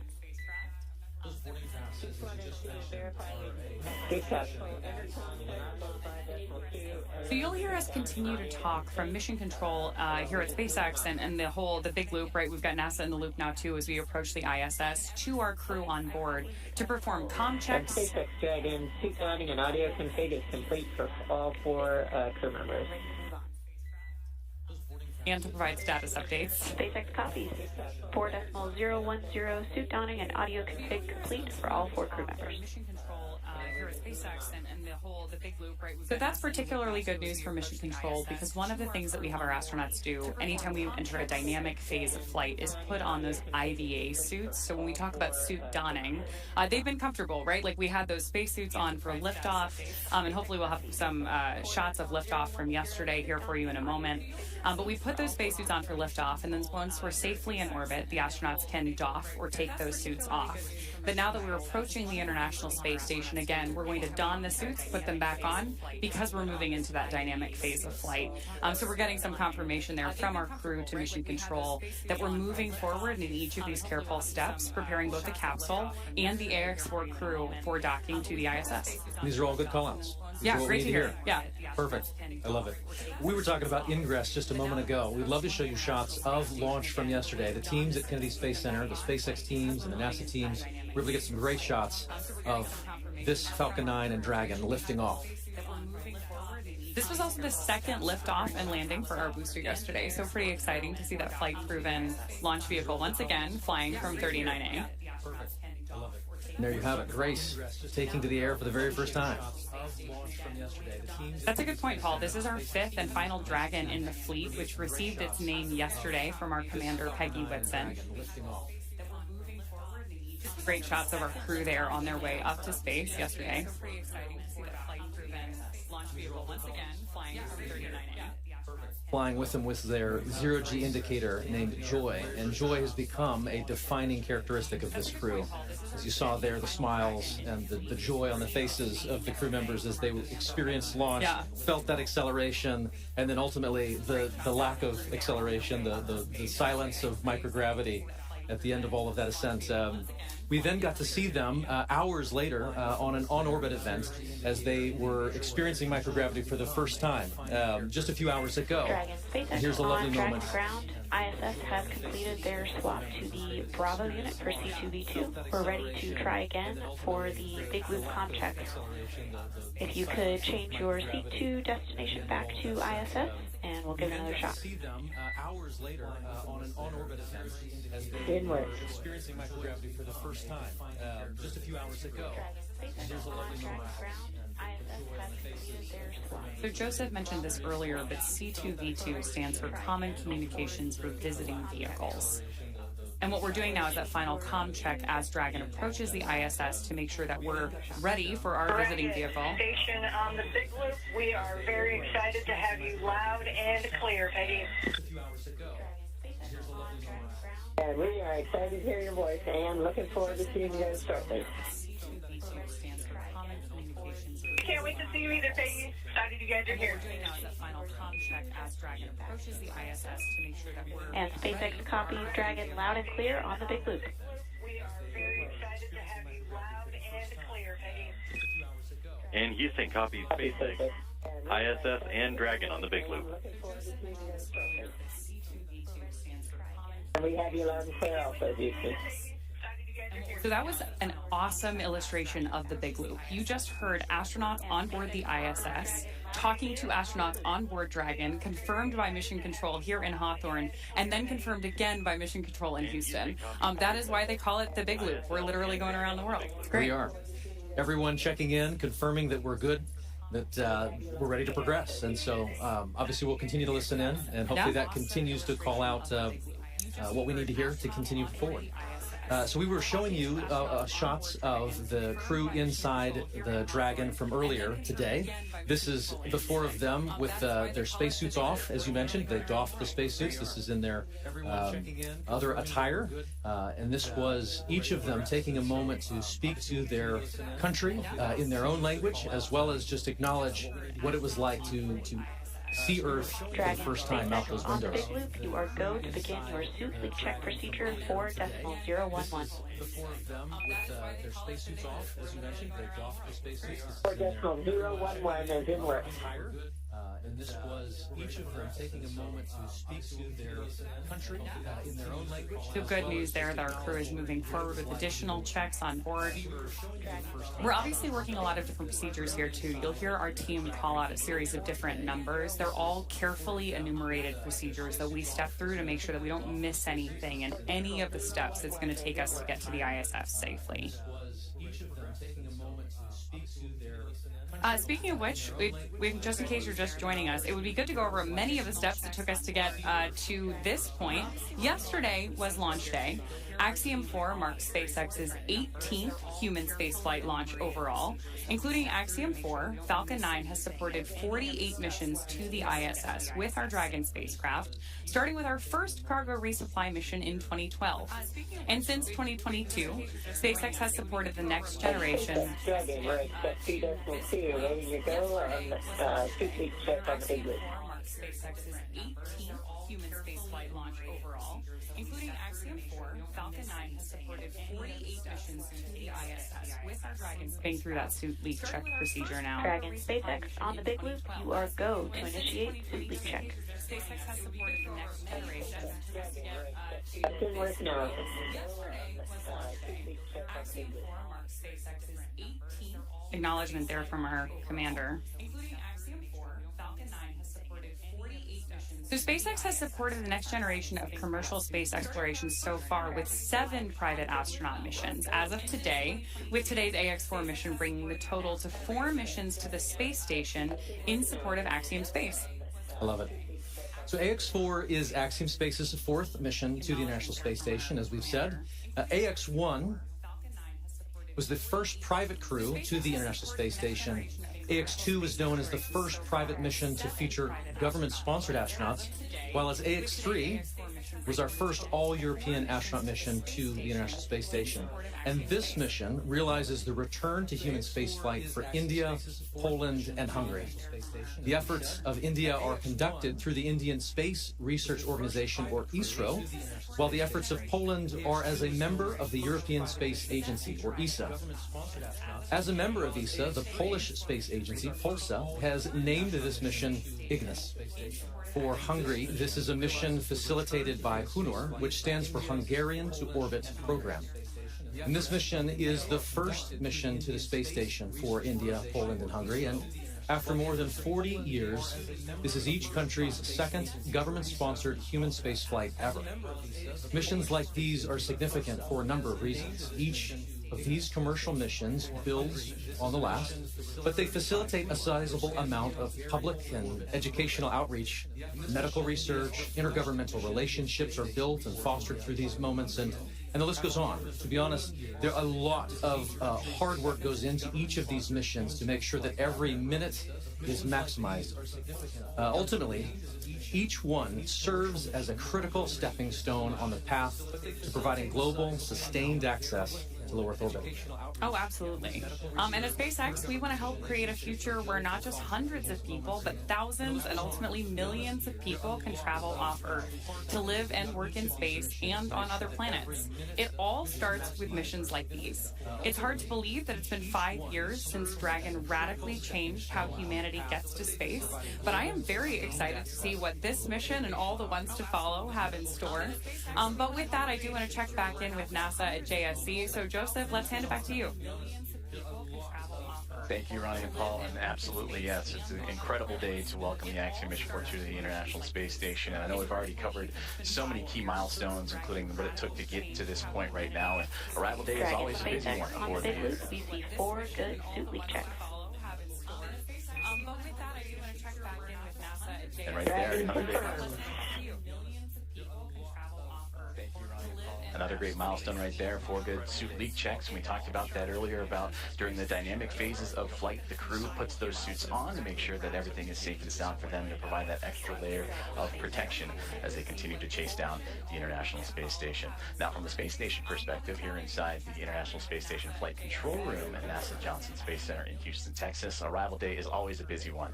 And this morning, with no exception, NASA's astronauts Anne McClain and Nicole Ayers are already in position inside the cupola module, and they're using specialized software to keep track of Dragon's trajectory and confirm it remains inside its designated corridor. Now, the next key milestone that we're going to keep an eye on now is a course correction or a mid-course burn that's pretty much halfway between the AI burn, which went successfully a few moments ago, and then up to waypoint 0, which is really going to start those key gates that the Dragon Grace spacecraft will start navigating on its way towards the International Space Station and docking to that Zenith port, that space-facing port of the Harmony module. Now, once Dragon is docked, Nicole Ayers of NASA will be the first one to begin the hatch opening operations. She'll start by opening the large hatch on Node 2, that's that Zenith space-facing port we were talking about, and that gives the crew access to the pressurized mating adapter. From there, they'll begin pressurizing what's called the vestibule, that's the small space in between Dragon and the space station hatches. This area was exposed to the vacuum of space before docking, so it'll need to be filled with air to equalize with both the pressure both for the spacecraft and anyone inside the space station to equal out and for those to pass through. Ayers will then use a small valve on the station's hatch to gradually introduce air into that vestibule, and meanwhile the flight controllers here in Houston will be closely monitoring the pressure readings to confirm that the seal is tight and everything is leak-free before giving the go for hatch opening. Now, here inside the International Space Station Flight Control Room, the controllers are already hard at work. They've been doing so all morning long and well into since the launch, really, and beyond. NASA Flight Director Allison Bollinger and her Athena flight team are leading operations here in the International Space Station Flight Control Room in Mission Control. And then seated to my right, to their right is the Capcom, who you'll hear communicating to the teams on the International Space Station, a part of that big loop. You heard the comms checks multiple times between SpaceX, Dragon Grace, the International Space Station, and the teams in Houston, so we're all on one single line of communication. Now, taking a look at who's aboard the International Space Station, we heard them mentioned a little bit earlier on, and currently aboard is the Expedition 73 crew members. And they are led by Commander Takuya Onishi, who is on that far right-hand side. And several members of this expedition crew have celebrated some key milestones for him. For Takuya, he celebrated 200 days in space about 2 weeks ago. Up next is NASA's Anne McClain. She is sitting right in front of Takuya on that right-hand side. She recently celebrated 300 days in orbit this past week. For Nicole Ayers, just on the other side of that Expedition 73 crew patch, she recently celebrated 100 days in space on Monday. And she and McClain are going to be the ones that are going to be monitoring the Axiom Mission 4 team and Dragon Grace to the International Space Station. Then NASA's Johnny Kim, a flight engineer. He is on the back left-hand side of that image. Kirill Peskov of Roscosmos, a flight engineer, celebrated 100 days in space on Monday. And Sergei Ryzhikov, flight engineer, right there in the center. And then you have Alex Zubritsky, a flight engineer of Roscosmos as well. So flight controllers here in Houston have also begun the process of feathering the station's solar arrays and looking to get that multi-step procedure designed to protect the arrays from thruster plume exposure during Dragon's final approach. Now, taking a look at the updated timelines and what we're looking forward to, we're about 7 minutes away from that AI mid-course burn, and from there about 27 minutes from that waypoint 0 mark. And then from that point on, Space Station and Dragon will continue to close the gap between each other, and about a kilometer away will be the two vehicles, and that will be in about 13 minutes from now. So again, a lot happening surrounding Dragon Grace and the Axiom Mission 4 crew, as well as those aboard the International Space Station.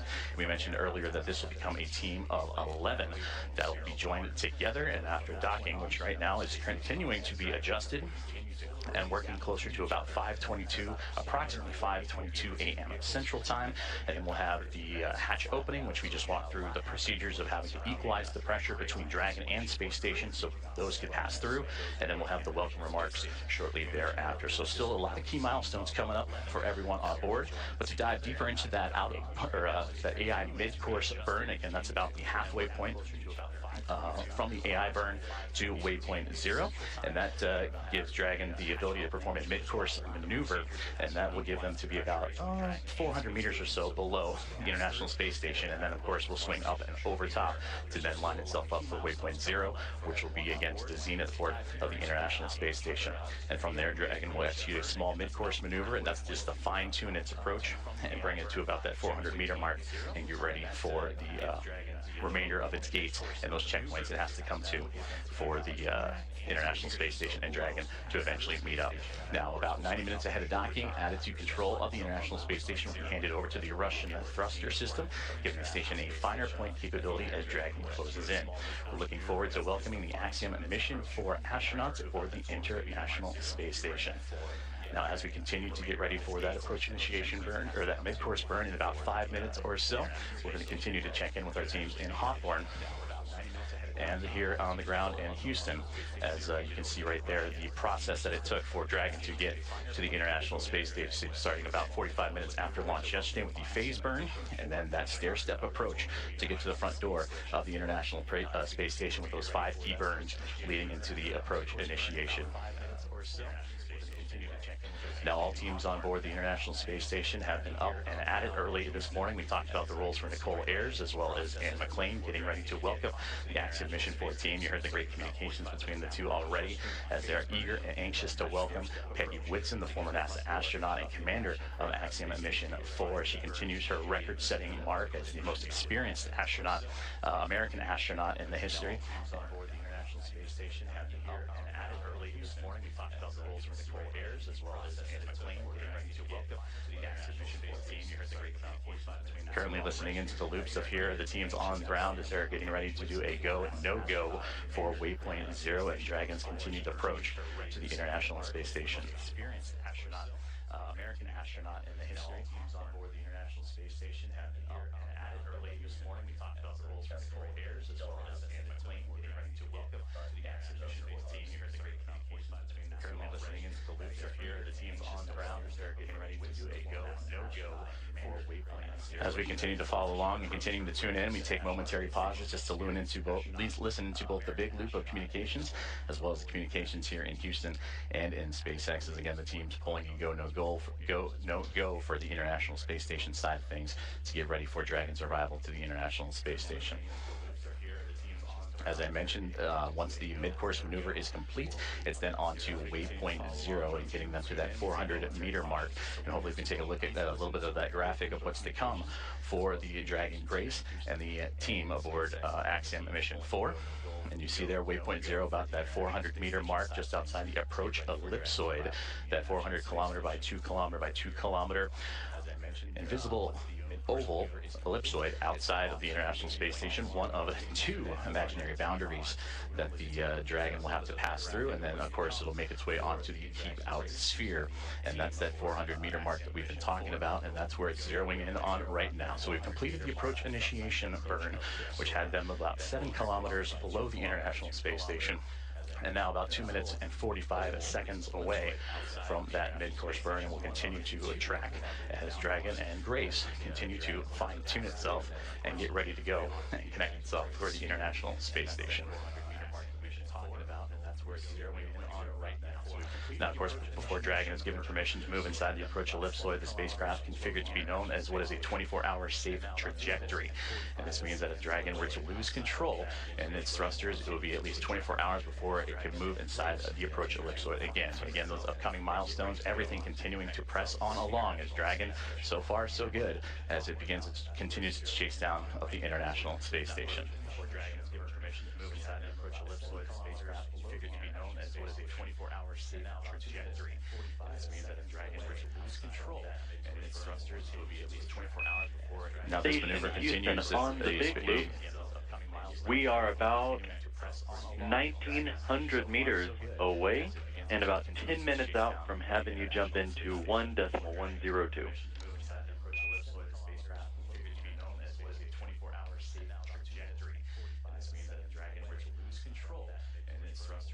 Great call-outs there, as you heard the team saying about 1,900 meters away, that all that separates the Dragon and Grace spacecraft and the International Space Station. Now, as Paul and Ronnie have mentioned, that this is the fourth private astronaut mission, the first since January of 2024, and that was when Axiom Mission 3 would arrive aboard the orbiting laboratory. Now, from AX1 through AX4, once they are aboard, the teams will have welcomed 14 different... 10 minutes. Houston Station, copy 10 minutes until step 1 of the procedure.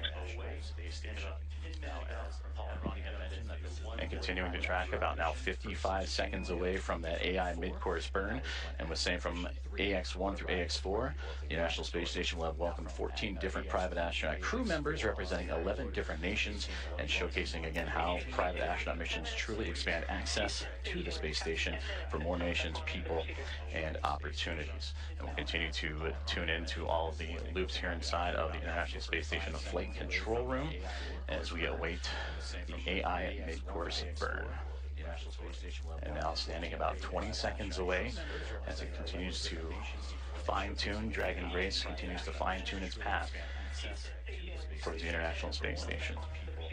And opportunities. And we'll continue to tune into all of the loops here inside of the International Space Station, the flight control room, as we await the AI mid-course burn. And we just received confirmation that the AI mid-course burn is now in progress.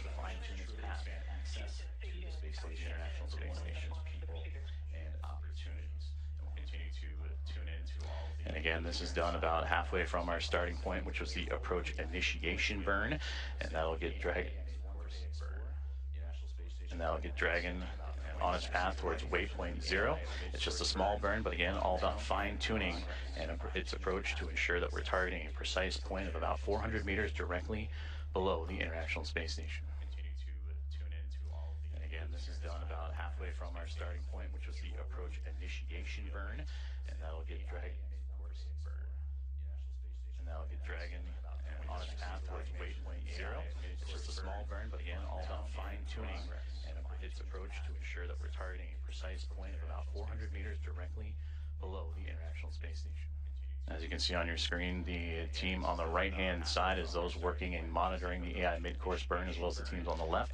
On the right, that is the International Space Station Mission Control Room here in Houston, Texas. And on the left-hand side, the SpaceX teams in their Mission Control Room in Hawthorne, California, as we continue to follow along with the AI mid-course burn, now a little over a minute and 20 seconds in. See on your screen, the team on the right-hand side is those working and monitoring the AI mid-course burn, as well as the teams on the left. On the right, that is the International Space Station. And mid-course burn has just been completed, and everything has been reported as nominal. Dragon, SpaceX on the big loop, mid-course maneuver complete. Performance was nominal. The trajectory has converged on waypoint 0. 20 seconds in. As you can see on your screen, the team on the right-hand side. So great news there. Dragon copies on the big loop.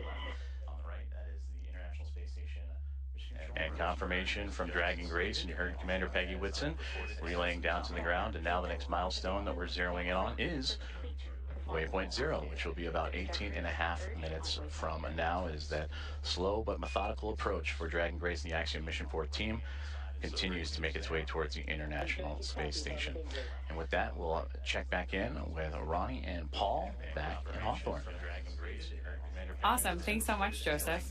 I'm loving all of these check-ins that we're getting about Dragon's progress on its way to station, how the crew is doing, hearing these call-outs from the nets. But I'm getting really spoiled today because you had great stories about the crew while we were here in kind of like our pre-show warm-up.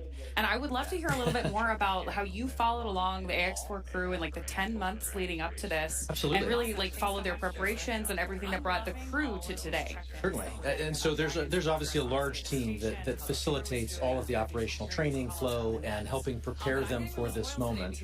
We have a unique opportunity to document that and follow that story with them quite literally around the world over the course of all of that training. And I think it's just interesting as you get to know each of the crew members, just to understand, like, in the midst of all of this operation, in the midst of all of the timing and the coordination, there's still 4 humans inside Dragon, each with their own personalities, each with their own ambitions and characteristics, and they add to what becomes the mission. In the crew, right? Exactly. Like they become one crew, which is AX4. Yeah. Absolutely. So Peggy, I would argue, is a consummate leader. And if you know anything about her, you likely know she has record after record of human spaceflight, and here we are actually seeing some views of the ISS, of the International Space Station, from Dragon. And yet, as I was saying, with Peggy, if you know her, she obviously has all of these records for human spaceflight, and it's certainly not a surprise at all that she is an inductee into the 2025 Astronaut Hall of Fame. And yet, if you get a chance to get to know her, you quickly realize she's not just about those individual accolades. She is about the team and team efforts. She wants to build teams and take them to space. And so certainly we've had the honor of following her around the world, preparing for 2 Axiom space missions, both AX2 and now AX4. And it is remarkable how she commands every room she walks in without taking over. She just exudes this steady confidence that people respond to. Speaking of how she is commanding the capsule, we just had a great shot of her inside of the Dragon spacecraft, looking up at those touchscreen displays. And so we're going to keep bringing you views like the one we have on your screen right now of the International Space Station whenever we have ground station coverage. When we have good views, we'll obviously share them with you.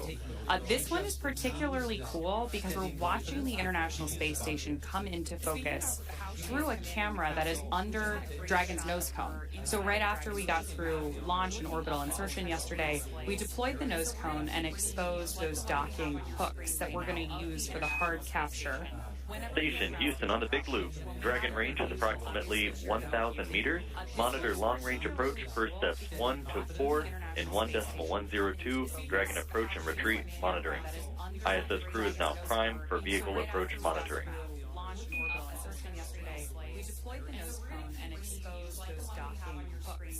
More of those joint communications on the Big Loop there about that approach that we're watching on our screen right now. It's pretty cool.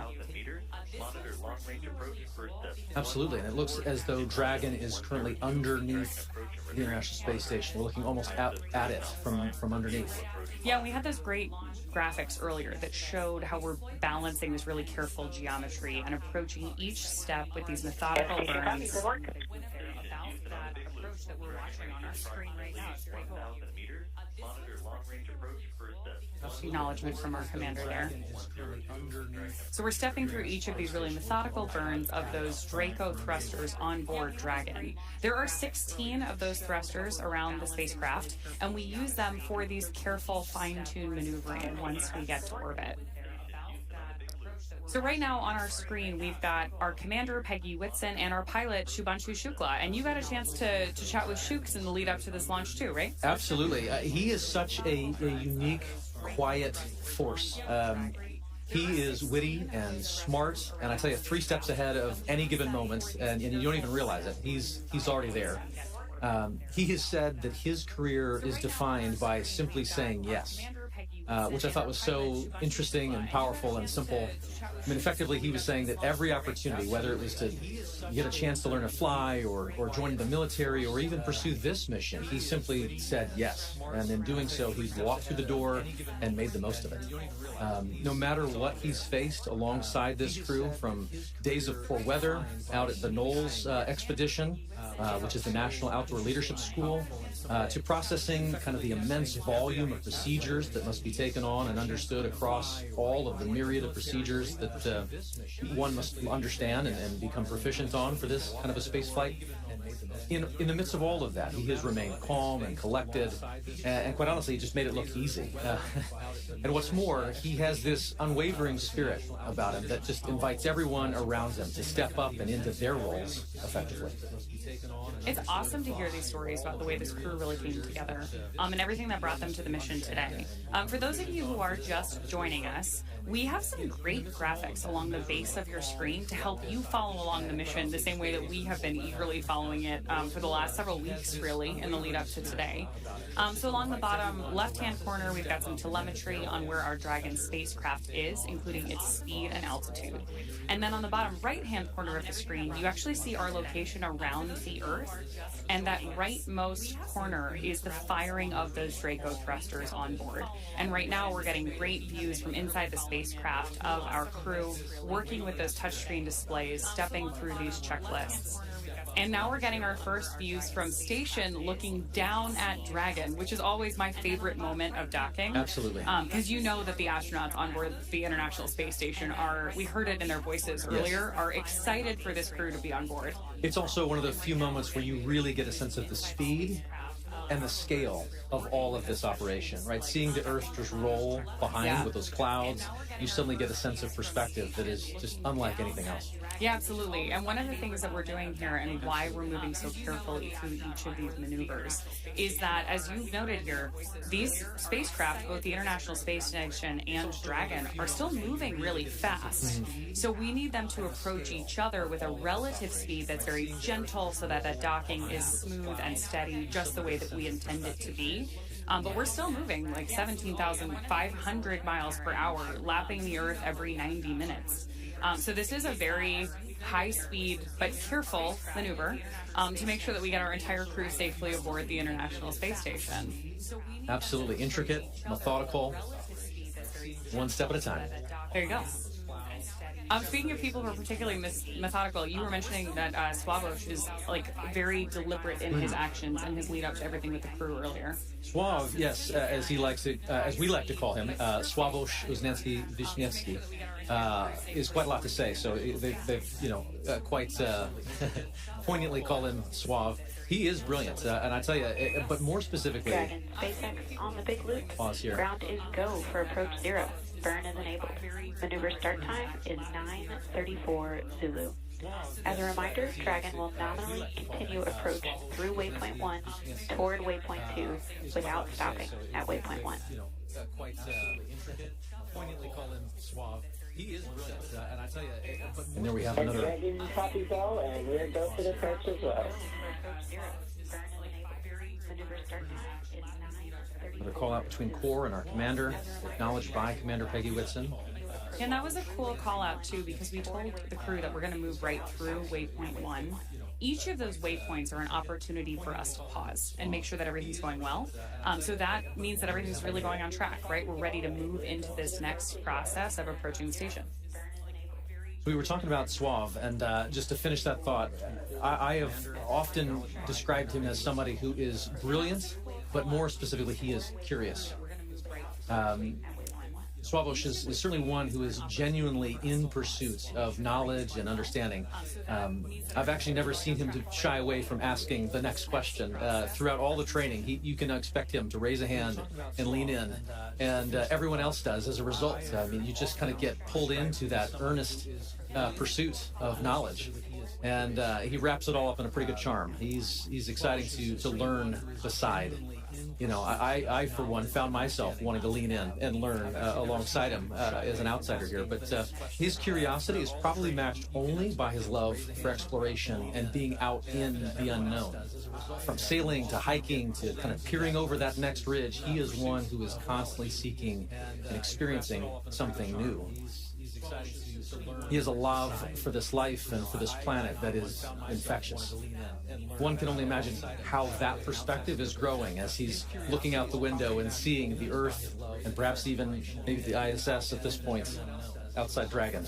Oh yeah, absolutely. I mean, speaking of his love of something new, 3 of the crew members that we have on board AX-4 are first-time flyers to low Earth orbit and to the International Space Station. So very excited to hear their take on both being up there and then everything they have to share with all of us once they return.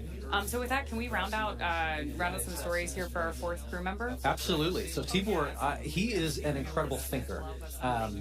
You can just see him process any information and immediately then begin to put it to use. He is someone who just grabs and goes. But also, even more than that, he's someone who really feels things deeply. He cares about what this mission is. He cares about what it means for all those back home in Hungary. He's got a very high emotional intelligence, I would say.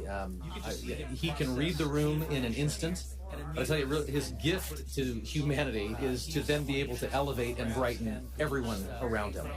I don't know of a single instructor, maybe ops team member, or even medical support staffer who doesn't smile when they think of Tibor Kapu. And I also tell you, he is tireless. There is quite a lot that he is capable of and responsible for, and that is invigorating to just see him approach every step of everything he's asked to do with diligence.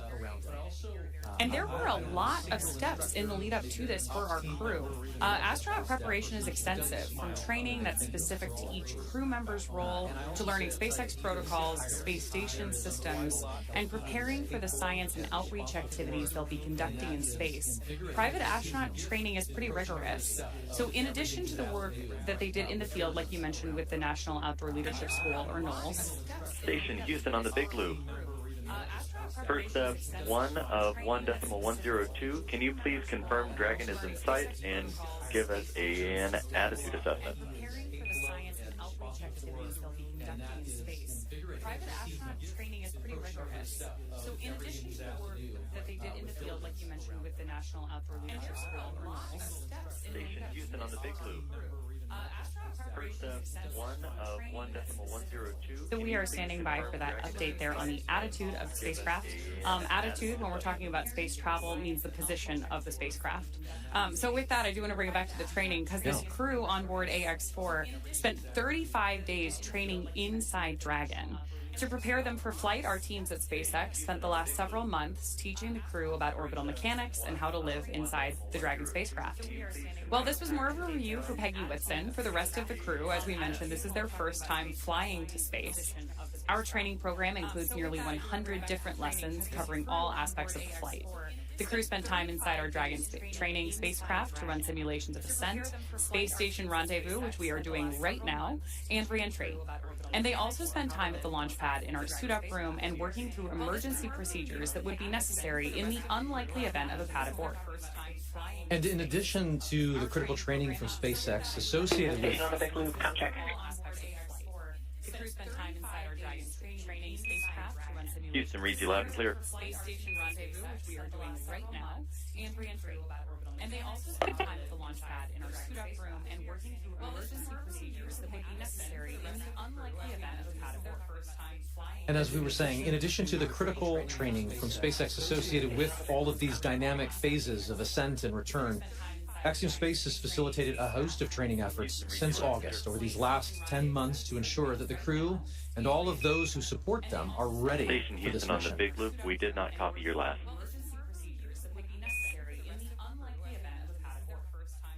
And as we were saying, in addition to the critical training from SpaceX associated with all of these dynamic phases of ascent and return, Axiom Space Station on the Big Loop. We have Dragon in sight, and attitude looks phenomenal. To ensure that the crew and all of those who support them are ready. Houston copies. That's a good report. Did not copy your last. That is a great report. It's always nice to hear those confirmations, especially across the Big Loop, because we are coordinating so many teams for missions like this. Absolutely. Station on the Big Loop. We have Dragon in sight, and attitude looks phenomenal. To ensure that the crew and all of those who support them are ready. Houston copies. That's a good report. Did not copy your last. That is a great report. Looking at the graphics at the bottom of the screen, you can see where Dragon is over the Earth. And from my vantage point, I believe that is just east of Africa. Station on the Big Loop. We have Dragon in sight, and attitude looks phenomenal. To ensure that the crew and all Good report. Did not copy your last. I think one of the things that's the most striking to me is that as we watch all these different visuals come into play, which again, we are bringing you whenever we have them. So when we've got good views, we're sharing them with you. We're really seeing how quickly Dragon is approaching the station. At 429 kilometers above the Earth, they are continuing to raise that elevation, that altitude, and get closer and closer to where they'll be working and living for the next 2 weeks. But again, these visuals just tell an amazing story of where we're going and what we're doing, where low Earth orbit is. It is hard to really comprehend and wrap your mind around the idea of living off the planet.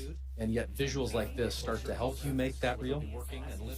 Oh, absolutely. And hearing commentary like we did earlier from that on-orbit check-in, it was great to hear how quickly even the crew was saying they were learning how to do things in microgravity, especially because we have so many first-time flyers on this mission. Hopefully, first time but not the last. We have a repeat with our commander, Peggy Whitson, as well. Absolutely. A little bit of joy goes a long way. And overcoming some of those probably initial sensations and adjusting to microgravity. Shubhanshu had mentioned that it was taking a minute to kind of collect himself and find his space legs, but clearly they are all in good spirits and getting ready to get very active on board the International Space Station. Which I'm sure will also be like an acclimation process, right? Absolutely. They've gotten used to Dragon. They've been in flight now for more than a day. All told, from launch to rendezvous at the station, we're looking at about a 28-hour flight. The time is somewhat dependent on the relative position of the International Space Station to our launch site at the time that we launch. But for any time that we're rendezvousing or meeting two spacecraft in orbit, we do have an instantaneous launch window. So we know how long that trip is going to be at the moment that we lift off. And the entire crew operations plan is built around filling that time effectively so that they're well acclimated on board the Dragon spacecraft while they approach the International Space Station. But then as soon as they get on board, we'll do our welcome ceremony, and I'm sure there's an orientation for them as well. Absolutely. So they have an effective 2 weeks while they're up there. And the clock starts as soon as they get on board, right? You just mentioned the welcome ceremony, so there will be a moment once they've crossed the hatch and are officially on the International Space Station where they get to meet the other expedition crew members, have a moment to meet and greet, acknowledge the moment with a little bit of ceremony and tradition. There might even be some pinning of astronaut pins to go around. But then they get right to work. Certainly, I know that there are steps where they take to just kind of acclimate to the station, where the commander is going to take them around and make sure that they're clear on roles and responsibilities. But then again, the red line begins, and they are chasing it for the next 2 weeks, trying to accomplish a host of research efforts and outreach events. It's a full couple of weeks ahead of them. We also have a full couple of hours here ahead of us before we get to that part. Yes. We are less than a minute away from approaching waypoint 0, so I do want to check back in with NASA. Joseph, why don't you give us an update on where our spacecraft is relative to the ISS? Thank you very much, Ronnie and Paul, as we here in the teams at the International Space Station Flight Control Room tracking the arrival to waypoint 0 for Dragon Grace, the Axiom-4 Mission team, which they have just now hit that mark, which means approximately 400 meters directly below the station. And we can see those wonderful views now, and you can really see that high resolution of Dragon Grace continuing its methodical approach to the International Space Station. We're still tracking a docking time of about 5:18 a.m. Central Time, 6:18 a.m. Eastern, and you mentioned the hatch opening, and then as well as the welcome remarks shortly to follow. The hatch opening up roughly about 2 hours or so after the initial contact and capture, and then when the hooks drive, the 12 hooks that are on the bulkhead there of the SpaceX Dragon will connect itself and create that hard mate, sealing itself to the orbiting laboratory. And once the pressure checks and seals will be done, then everything will be pressurized and ready to go. So waypoint 0 has been achieved, and now they're making their way on to waypoint 1. But you heard earlier on the loops that they have received the go to proceed past waypoint 1 and head straight on to waypoint 2. And that means they'll continue to swing up and above the International Space Station, and then what would have been a pause at the 220-meter mark, they'll continue to press forward and look to get to about waypoint 2.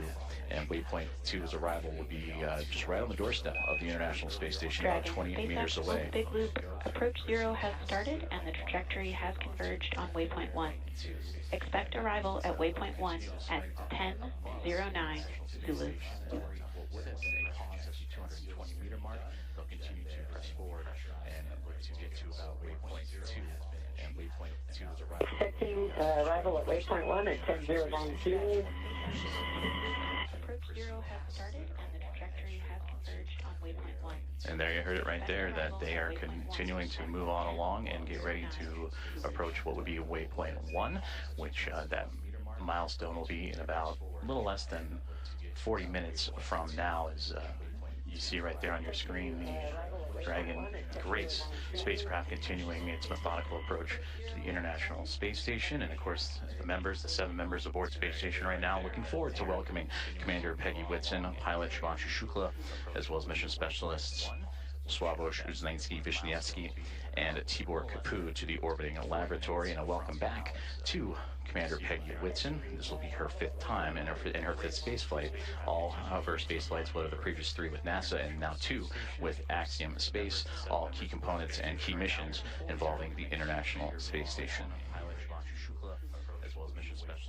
And you also heard on the Big Loop confirmations from Nicole Ayers and Anne McLean, who are monitoring a Dragon's approach. They are in the cupola. That is the famed window to the world from the International Space Station that you see so many stellar views from many astronauts that share their experiences from the cupola. That is where they're using special technology to monitor and make sure that the Dragon spacecraft stays in the exact corridor, and that makes sure that everything is remaining on track and stays in its expected zones. Now, as we continue to march towards waypoint 1, and again, they will bypass waypoint 1 unless they need to make that pit stop to make sure everything is fine-tuned and ready. Once Dragon continues through waypoint 1, waypoint 2, and then eventual capture, Nicole Ayers will be the prime NASA astronaut to start the hatch opening process. And that will begin by opening the large hatch on the Node 2 Zenith port. That is the port facing outer space, and that gives them access to the pressurized mating adapter. And there, Ayers and McLean and company will then move in and make sure that everything is sealed up once checks have been done and the relative damping motion has been removed between Dragon and its connection to the International Space Station. And Ayers will pressurize the vestibule, and that is the small space between the hatches of the Dragon spacecraft and the space station. Now, that vestibule has been exposed to the vacuum of space, and that was all due to prior to docking. So the crew will need to fill it with air to make sure its pressure is nearly equal with the atmospheric pressure on Dragon and in the station. That pressure, similar to what we experience here on Earth at sea level, about 14 psi is what they need to bring it up to, again, from the vacuum of space. And that's where Ayers will use a small valve on that station's hatch to slowly introduce the air into the vestibule, and flight controllers here in Houston will monitor and verify that pressure readings, and everything is making sure to be leak-free before we get ready to open up the hatches. And as you can see, Space Dragon Grace making its way with the nose cone open, and you can see that strobe in the middle. And it's always fascinating to watch now during an orbital daytime. You can see the sun shining brightly on the spacecraft and the thrusters firing. You can follow along in that bottom right-hand corner, which thrusters are being activated again to fine-tune Dragon's path to the International Space Station. But seeing that strobe, always fun when it illuminates from the Dragon perspective on the International Space Station, and we may get some of those great views closer to docking. Again, that docking time tracking closer to 5:18 a.m. Central Time, 6:18 a.m. Eastern, and that is where the soft capture will connect, and then the hooks will drive. The 12 hooks in 2 sets of 6 will drive and form the hard mate and bring Dragon and the space station closer together before the heat checks, the umbilicals for communication and power. Everything will be connected, and then the pressurization of that vestibule from NASA astronaut Nicole Ayers and team will begin. And that is where the soft capture will connect, and then the hooks will drive the 12 hooks. About 36 minutes from now, Dragon spacecraft will reach its waypoint 1 mark. And again, that's where The spacecraft will swing up and above the International Space Station, as it'll be docking to the space-facing or zenith port of the Harmony module. About 36 minutes from now, the Dragon spacecraft will reach its waypoint 1 mark. Communication power, and again, that's where the spacecraft will swing up. You can see great views again of on the big Dragon. loop per block Bravo. Dragon attitude is as expected. Or zenith port of the Harmony module. Houston copies. Thank you. About 36 minutes from now, Dragon spacecraft will. And great communications there. Is everything going to plan for Dragon Grace? And you can see those thruster firings, those plumes of gases that are helping the spacecraft navigate its way from waypoint 0 to waypoint 1. And as mentioned, it's going to go up and over top of the International Space Station and then align itself to that zenith port, and then it'll make its way onto waypoint 2. Great communications there. Is everything going to plan for Dragon Grace? And you can see those thruster firings, those plumes of gases that are helping the spacecraft navigate its way from waypoint 0 to waypoint 1. And as mentioned, it's going to go up and over top of the International Space Station. As mentioned previously, all visiting vehicles that arrive to the International Space Station take this phased approach when going to the orbiting laboratory, stopping at those predetermined gates. And that's for teams here on the ground, both in SpaceX and in Houston, to run quick checks on vehicle performance before approaching the laboratory.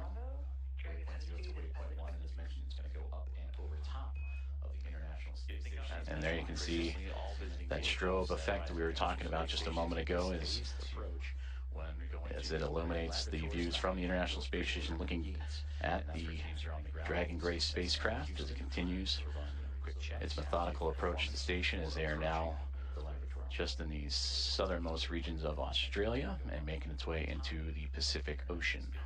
And there you can see that strobe effect we were talking about just a moment ago as it illuminates the views from the International Space Station looking at both Dragon and Station just began an orbital nighttime period, so we'll continue to lean on that strobe effect on the spacecraft to follow along southernmost regions of Australia and making its way into the Pacific Ocean. As Slow and Steady continues to win the race for these docking operations between Dragon and the International Space Station, and of course always requires a great deal of precision to make sure that we're keeping the spacecraft and the crew safe. And there's a great look inside of Dragon Grace, and then the view from the spacecraft now looking to the International Space Station, and those slight glimpses of daylight left before both the orbiting laboratory and the spacecraft completely enveloped in darkness during the orbital nighttime period. You can see the radiators. That's what's most prominent in the view of the International Space Station. And at the very top of this view of the International Space Station, you can see what was Dragon Endurance. That is the Dragon spacecraft vehicle that Crew 10 took to the International Space Station back in March. So upon docking, and once everyone is settled, you will see the International Space Station flying with both Grace and Endurance, and 5 total vehicles connected to the orbiting lab.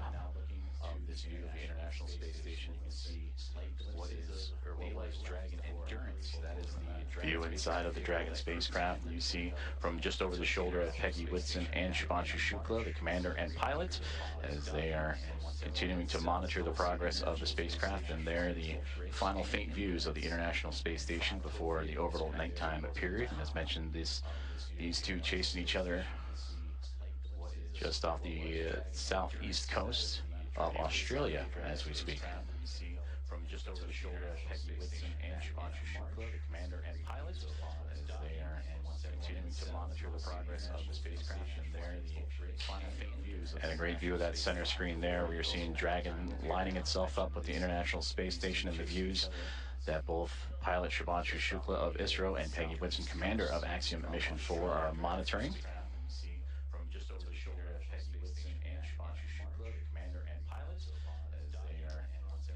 Now approaching about 31 minutes until we reach waypoint 1. Center screen there, we're seeing Dragon lining itself up with the International Space Station, and the views that both pilot Shubhanshu Shukla of ISRO and Peggy Whitson, commander of Axiom. And once monitoring, the spacecraft reaches waypoint 1, it'll be about 220 meters away, a little more than 656 feet from the orbiting laboratory. As Dragon Grace on its inaugural flight, looking to connect up to the International Space Station. That both pilot Shubhanshu Shukla of ISRO and Peggy Whitson, commander of Axiom, and once monitoring, the spacecraft reaches waypoint 1, it'll be about 220 meters away, a little more than 656 feet from the orbiting laboratory. It's 31 minutes. Dragon Grace. Before we reach waypoint 1, which will be in about 30 minutes from now, the teams here on the ground, about 10 minutes outside of that milestone, will conduct a go-no-go poll, which we've been talking about throughout today's broadcast, just that step-by-step process, that slow and steady methodical maneuvering of the spacecraft to connect to the orbiting laboratory. Before we reach waypoint 1, and we're continuing to follow along for an approximate docking time of 5:18 a.m. Central Time, 6:18 a.m. Eastern. We've been talking about throughout today's broadcast just that step-by-step process, that slow and steady methodical maneuvering of the spacecraft to connect to the orbiting laboratory. And the only light you're seeing from that shot was bouncing off of the International Space Station and what it provided, but now inside Dragon Grace and its Axiom-4 crew of Peggy Whitson, commander, Shubhanshu Shukla, pilot. That's who you see in the field of view there, just that over-the-shoulder shot as they monitor Dragon's maneuvering towards the space station, but also joined alongside by mission specialist Sławosz Uznański-Wiśniewski and Tibor Kapu, respectively, of ESA and Hunor. Dragon Grace and its Axiom-4 crew of Peggy Whitson, commander, Shubhanshu Shukla, pilot. That's who you see in the field of view there, just that over-the-shoulder shot as they monitor Dragon's maneuvering. And as we continue to take a look at the orbital nighttime phasing of the International Space Station and the Dragon Grace spacecraft, you see those thruster firings continuing that methodical approach for the craft. But you can also see in that left-hand side the speed of which they are traveling, the Dragon spacecraft at that, as it makes, again, it's starting to steady out in that slow push towards the orbiting laboratory, 428 kilometers above Earth. The orbital nighttime phasing of the International Space Station and the Dragon Grace spacecraft, you see those thruster firings continuing that methodical approach for the craft. Once aboard the orbiting laboratory, the Axiom-4 crew will participate in about 60 research investigations representing 31 countries, and more than 24 of those experiments supported by the ISS National Laboratory. Dragon Grace spacecraft, you see those thruster firings continuing that methodical approach for the craft. Once aboard the orbiting laboratory, the Axiom-4 crew will participate in about 60 research investigations representing 31 countries, and more than 24 of those experiments supported by the ISS National Laboratory. And there's a live look at the teams here on the ground. On the left-hand side, that is Mission Control in SpaceX, Hawthorne, California, following along with Dragon's progress, I should say. And on the right-hand side, it looks to be Axiom Space here in Houston, just down the road from Johnson Space Center, NASA's Johnson Space Center, where we are located. In the International Space Station Flight Control Room, all three teams working together in integrated operations. That began just before we went live for today's broadcast. We're all three monitoring the progress of the Dragon spacecraft to the International Space Station. And you've been hearing communications on what is the Big Loop, which is that single line of comms that allow for the Dragon spacecraft and Grace to communicate with the International Space Station, but also for the teams on the ground here in Houston and in California and Hawthorne, all to communicate together. So everybody on the same page as the spacecraft continues its push towards the orbiting lab. On what is the Big Loop, which is that single line of comms that allow for the Dragon spacecraft and Grace to communicate with the International Space Station, but also for the teams on the ground here in Houston and in California and Hawthorne, all to communicate together. So everybody on the same page as the... We're about 26 minutes away, a little bit north of that, until we reach waypoint 1 for Dragon Grace. As you can see, some of that telemetry and data populating the screens inside of the spacecraft that the team on board are carefully monitoring. And this the view from the Dragon spacecraft looking up at the International Space Station, as these two now making their way into the southernmost regions of the Pacific Ocean, having just passed underneath the south and then the southeast of Australia. They will continue into an orbital nighttime period until they reach roughly about the east coast of North America, and then you'll get some of those great views of the sunlight radiating over top of both of the craft. Pacific Ocean, having just passed underneath the south and southeast of Australia. Inside of the spacecraft, they will continue into an orbital nighttime period until they reach roughly about the east coast of North America, and then we'll get some of those great views of. So far, everything performing nominally for the SpaceX Dragon Grace spacecraft as it continues its push towards the International Space Station, and what's been quite the journey for them. You heard earlier that this, since launch all the way up to the anticipated docking time, will be about a 28-hour process, 28, 29 hours or so. So a lot has happened in a short amount of time as the teams in Hawthorne, California on the left and the teams on the right-hand side in Axiom Space working together with those here in Houston. The International Space Station, and what's been quite the journey for them. You heard earlier that this, since launch all the way up to the anticipated docking time. And those teams right now communicating with each other on those internal communications loops that we monitor and follow along with as they now prepare the teams for waypoint 1 about 24 minutes from now. The go no go for that will be in about 15 minutes or so, and we'll keep an ear out for those comms as again Dragon's starting to slow down its approach towards the International Space Station. Very methodical journey that all started shortly after launch. What was yesterday morning at 1:31 a.m. Central Time, 2:31 a.m. Eastern. That saw the Axiom-4 Mission team reach orbit and begin its journey to track down the International Space Station, the fourth private astronaut mission, and the first since January of 2024, when Axiom-Mission 3 would join the expedition aboard the orbiting laboratory. That's the Axiom-Mission team reach orbit and begin its journey to track down those comms again. International Space Station, the fourth private astronaut on board the International Space Station. The crews, they were up and got right into preparing for Dragon's arrival. NASA's Anne McClain and Nicole Ayers, who you've heard at times on the big communications loop talking to all parties. They are in the station's cupola using specialized software to track Dragon's approach and making sure it stays in the expected zones with that orbital nighttime currently enveloping the station and the Dragon spacecraft. They're keeping a close eye, and of course from the space station perspective, and we'll see it as we receive video communication, that strobing effect, that strobe light on the front, and that forward nose cone of the SpaceX Dragon to help illuminate its path and help keep track.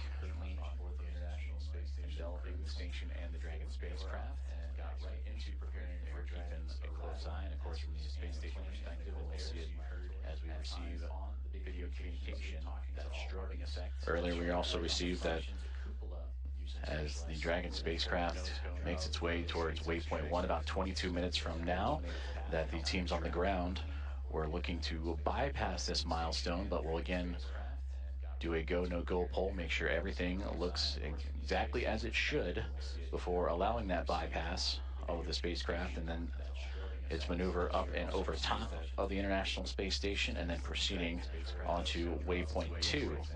About 22 minutes from now, that the teams on the ground were looking to. And a great graphic of the International Space Station, and just below it, the Dragon spacecraft is again they are making their journey across the Pacific Ocean, traveling over 26,000 kilometers an hour and 420 plus kilometers above the Earth's surface. A great graphic of the International Space Station, and just below it, the Dragon spacecraft is again they are making their journey across the Pacific Ocean, traveling over 20. We've been talking about that methodical approach for the Dragon spacecraft that started immediately, or 45 minutes or so immediately after launch yesterday morning, in which they would execute a series of burns from the phase burn to the boost burn, close burn, transfer, and co-elliptic burn. Those 5 burns allow for the stair-stepping of Dragon to climb up in altitude, but also to close the gap, the distance between the International Space Station and the spacecraft itself. And that is what's led us up to this morning. The approach initiation burn started just shortly after the start of this broadcast, in which Dragon, in integrated operations with SpaceX and NASA working together with Axiom Space, all monitoring closely as Dragon Grace continues its way towards the orbiting lab and looking to turn a crew, the Expedition 73 crew of 7, into a total of 11, a full house above the orbiting lab. Dragon stair-stepping in integrated operations with an altitude of SpaceX and NASA working together with Axiom Space, all between the international space monitoring closely as Dragon Grace continues its way towards the orbiting lab and looking to turn a crew, the Expedition 73 crew of 7, into a total of 11, a full house. Inside 20 minutes to the Waypoint 1 arrival. And about 10 minutes or so, the teams here inside Houston, as well as and SpaceX in Hawthorne, California, will continue to monitor and do the go-no-go for Waypoint 1. And if everything is on track, they'll continue to proceed through Waypoint 1 onto Waypoint 2, and Waypoint 2 has them right on the doorstep of the International Space Station, about 20 meters out when they arrive to that waypoint, a little more than 65 feet away. SpaceX in Hawthorne, California will continue to monitor and do the go-no-go for Waypoint 1, and if everything is on track, they'll continue to proceed through Waypoint 1 onto Waypoint 2, and Waypoint 2 has them right on the doorstep of the International Space Station, about 20 meters. If you are just joining us, we are continuing to follow along the progress of Axiom Mission 4 and the 4 astronauts aboard, Commander Peggy Whitson, pilot Shubhanshu Shukla, and mission specialists Sławomir Uznański-Wiśniewski and Tibor Kapu, for the private astronaut mission, and the first since January 2024, to make its way towards the International Space Station, in which they will spend approximately 2 weeks doing research investigations and outreach activities, expanding commercial space. We are tracking a docking time of approximately 5:18 a.m. Central Time, 6:18 a.m. Eastern. The next key milestone that we are keeping an eye on is the arrival of the spacecraft to Waypoint 1. Research investigations and outreach activities, astronauts aboard, expanding commercial space, and mission specialists. We are tracking a docking time of approximately. And to gain perspective, Waypoint 1 Central Time, 6:18 a.m. Eastern, will be about 220 meters away between the Dragon spacecraft and the International Space Station. And that's the second checkpoint. They have already reached Waypoint 0 to begin this process. Waypoint 0, Waypoint 1, and then on to Waypoint 2, which we mentioned is about 20 meters away. Waypoint 1, Central Time, 6:18 a.m. Eastern, will be about 220 meters away. Between the Dragon spacecraft and the International Space Station. And that's the second checkpoint. They have already reached Waypoint 0 to begin this process. Waypoint 0, Waypoint 1, and then on to Waypoint 2, which we mentioned is about 20 meters away. Waypoint 1, Central Time, 6:18 a.m. Eastern, will be about 220 meters away. Between the Dragon spacecraft and the International Space Station. And that's the second checkpoint. They have already reached Waypoint 0 to begin this process. Great views there from the International Space Station, looking at the Dragon Grace spacecraft, that strobe light illuminating its path, as well as the port and starboard side lights. The red and green that you see on your screen is both the International Space Station and Dragon Grace in an orbital nighttime period. They're actually crossing over the Pacific Ocean, about to cross over the equator, and then eventually make its way over the west coast of North America, as well as the port and starboard side lights. The red and green that you see on your screen is both the International Space Station and Dragon Grace in an orbital nighttime period. They're actually crossing over the Pacific Ocean. We'll start to see the spacecraft and the International Space Station once again become illuminated with an orbital sunrise. In a few more moments, that'll occur as they continue their journey over the Pacific Ocean. And for the Dragon spacecraft approaching waypoint 1, now about 15 minutes from that point.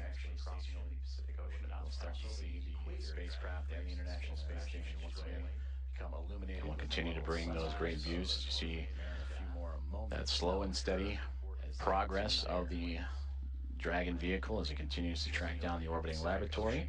And on your screen you see the speed and altitude, where it is over the Earth in current relation, but on that far right hand side, that's the thruster firing. You just see those illuminate every so often as Dragon continues to fine-tune its path towards the International Space Station. Slow and steady progress of the Dragon vehicle as it continues to track down the orbiting laboratory. And this mission since launch approaching now 1 day, 3 hours or 3.5 hours of time. That's the time you see in the middle there, the T plus. 1 day, 3 hours, 28 minutes, and 40 plus seconds. As the crew aboard, anxious and ready to join the Expedition 73 crew aboard the International Space Station. And as we take a look at those crew members and introduce them to you, that'll welcome the Axiom Mission 4 team. They're led by Commander Takuya Onishi of JAXA, the Japan Aerospace Exploration Agency, who just recently celebrated about 2 weeks ago his 200 days in space.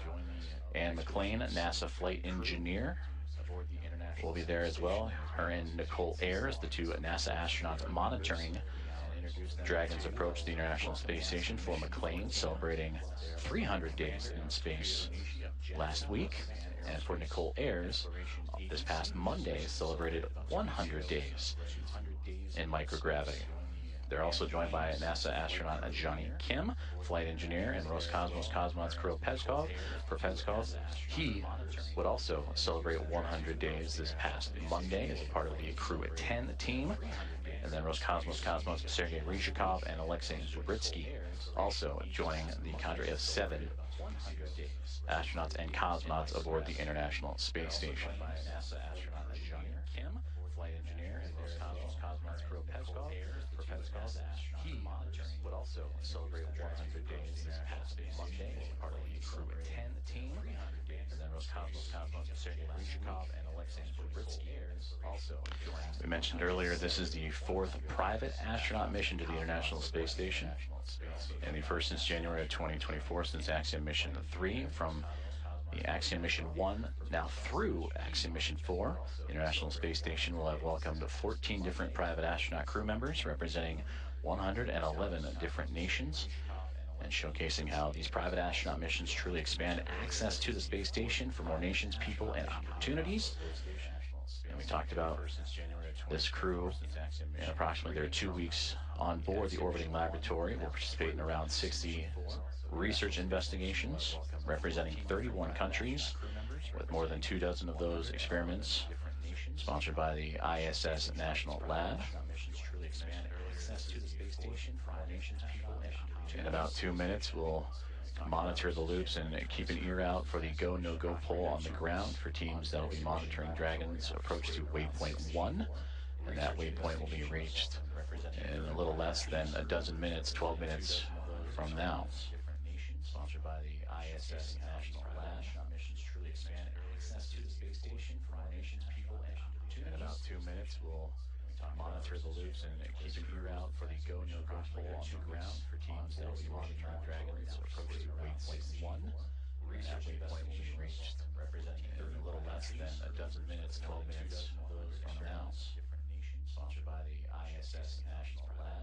Missions truly expand access to the space station for more nations, people, and opportunities. In about 2 minutes, we'll monitor the loops and keep an ear out for the go, no-go poll on the ground for teams that will be monitoring Dragon's approach to waypoint 1. And that waypoint will be reached in a little less than a dozen minutes, 12 minutes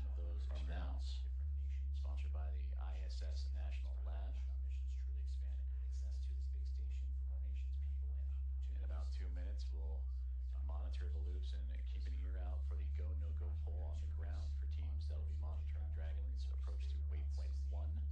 And that waypoint will be reached in a little less than a dozen minutes, 12 minutes from now. Sponsored by the ISS National Lab. This is Mission Control Houston as we are continuing to monitor the Dragon Grace spacecraft and Axiom Mission 4, the private astronaut mission, as it continues its approach to the International Space Station. They have moved past waypoint 0 and are now on its way to waypoint 1, the second of 3 checkpoints or 3 gates for this journey for the spacecraft to the orbiting laboratory. We just received an update that the new anticipated docking time, approximately 5:30 a.m. Central Time, 6:30 a.m. Eastern, as the Dragon spacecraft and the International Space Station teams here on the ground, both in Hawthorne, California for SpaceX and inside of NASA's Mission Control Houston in the International Space Station Flight Control Room, continuing to work together in communication and relay those updated data and projections and trajectory and all the information needed. So again, that docking time has been updated to now approximately 5:30 a.m. Central, 6:30 a.m. Eastern.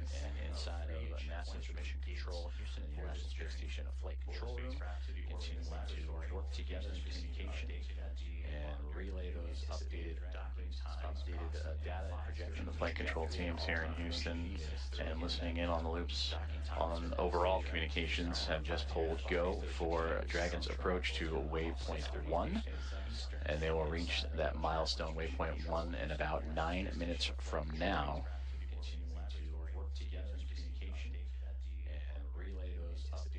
This waypoint will have the spacecraft 220 meters away from the International Space Station, a little more than 656 feet. And once it reaches that docking access, an additional go-no-go poll will be created, in which the teams will then poll for the arrival of the spacecraft to waypoint 2. And given the go there, Dragon Grace will move to within 20 meters and a little more than 65 feet from the orbiting laboratory. Once it reaches that docking access, an additional go-no-go poll will be created, and the teams will then poll for the arrival of the spacecraft to waypoint 2. And earlier we also had communications that if everything goes to plan and Dragon continues to remain on its trajectory, that they would bypass waypoint 1 and go straight from 0 to waypoint 2. But once it arrives to waypoint 1, this will be the point in the spacecraft's journey in which we will be on what we call the docking axis, which will essentially mean that it is directly in front of the docking port that it'll connect itself to. The crew are right now heading to the space-facing port on the International Space Station, node to zenith of the Harmony module. That zenith meaning it is the side of the space station facing space. So its journey brings it from underneath the International Space Station Dragon Grace to swinging up and over top of it, and then arriving at that docking access en route to waypoint 2. On the International Space Station, node to zenith of the Harmony module. That zenith meaning it is the side of the space station facing space. So its journey brings it from underneath the International Space Station Dragon Grace to swinging up and over top of it, and then arriving at that docking access. We'll continue to bring views of the International Space Station and Dragon Grace spacecraft as we receive them, as the two continuing their chase to connect up, as they're now making their way towards the western coast of North America in an orbital nighttime configuration. And we've seen views of the Dragon spacecraft in that orbital nighttime, with the strobe lights shining bright. Once it gets closer, it'll actually illuminate the International Space Station and allow for greater views of the docking port itself that it'll connect to. And again, that node to its zenith port of the Harmony module of the space station. And that anticipated docking time that has now recently been updated to 5:30 a.m. Central, 6:30 a.m. Eastern. Once it gets closer, it will actually illuminate the International Space Station.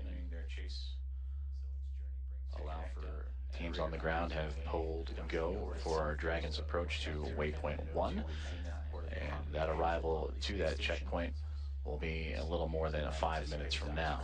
Now recently been updated to 5:30 a.m. Central, 6:30 a.m. Eastern. Once it gets closer, it will actually illuminate the International Space Station. Allow for teams on the ground have pulled go for our Dragon's approach to waypoint. Crew inside Dragon Grace Axiom Mission 4. They are in their launch and entry suits and ready to continue their journey towards the International Space Station. And there you see it, the view from the orbiting laboratory, looking at Dragon Grace. As you see that strobe light we were just mentioning, as it gets closer, will illuminate the side of the orbiting laboratory, as well as the port and starboard lights, the red and green. They are in their launch and entry suits and ready to crew in their launch and entry suits, providing that extra layer of protection and pressure, and that happens. They are in them during these dynamic phases of flight. At Dragon Grace, as you see that strobe light we were just mentioning, as it gets closer, will illuminate the side of the orbiting laboratory, as well as the port and starboard. Now inside 5 minutes from waypoint 1, they are in their launch and entry suits and ready to crew in their journey towards the International launch and entry suits, providing that extra layer of protection and pressure, and that happens. Are in them during these dynamic phases. When Dragon docks to the International Space Station, there will be 5 spacecraft connected to the orbital outpost, and we'll bring the crew up to 11 crew members, and the overall total of the International Space Station to 288 visitors since 1998.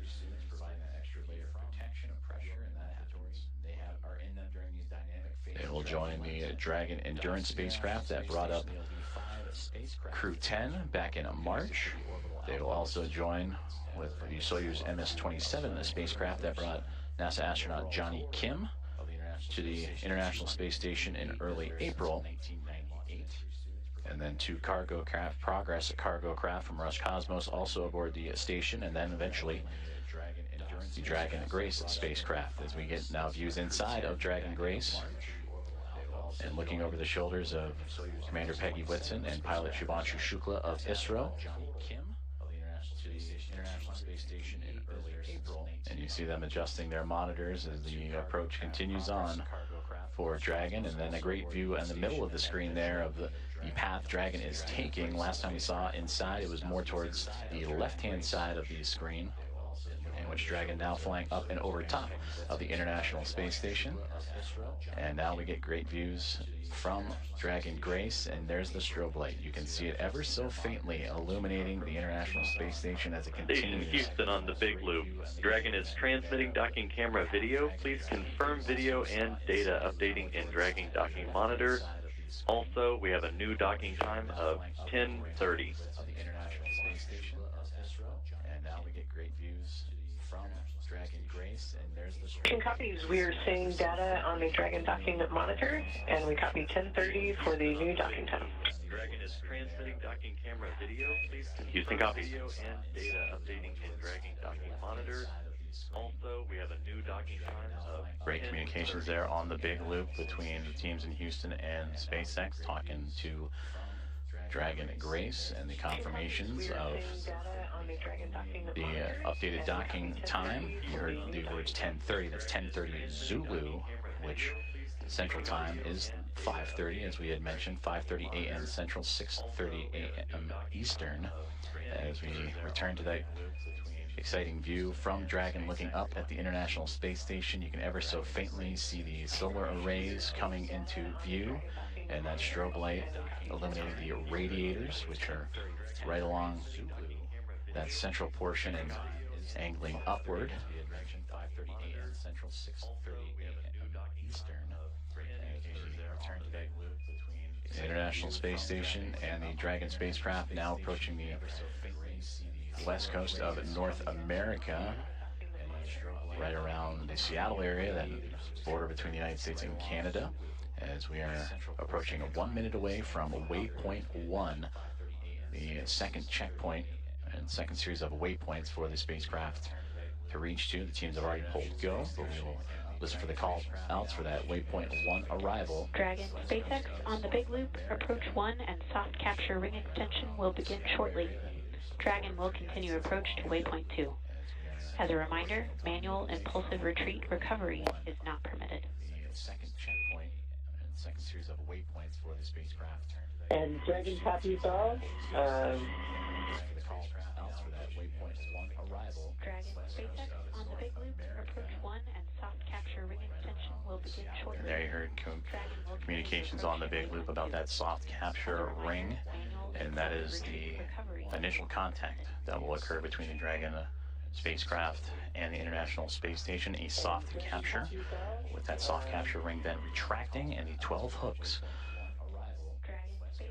that will drive and connect and form a hard mate between the spacecraft and the International Space Station. From there, power communications will then be connected up, and NASA astronaut Nicole Ayers will make her way into the pressurized mating adapter and get ready for hatch opening procedures, which will require bringing the vestibule, the space between the two hatches, between the International Space Station and Dragon Grace, together.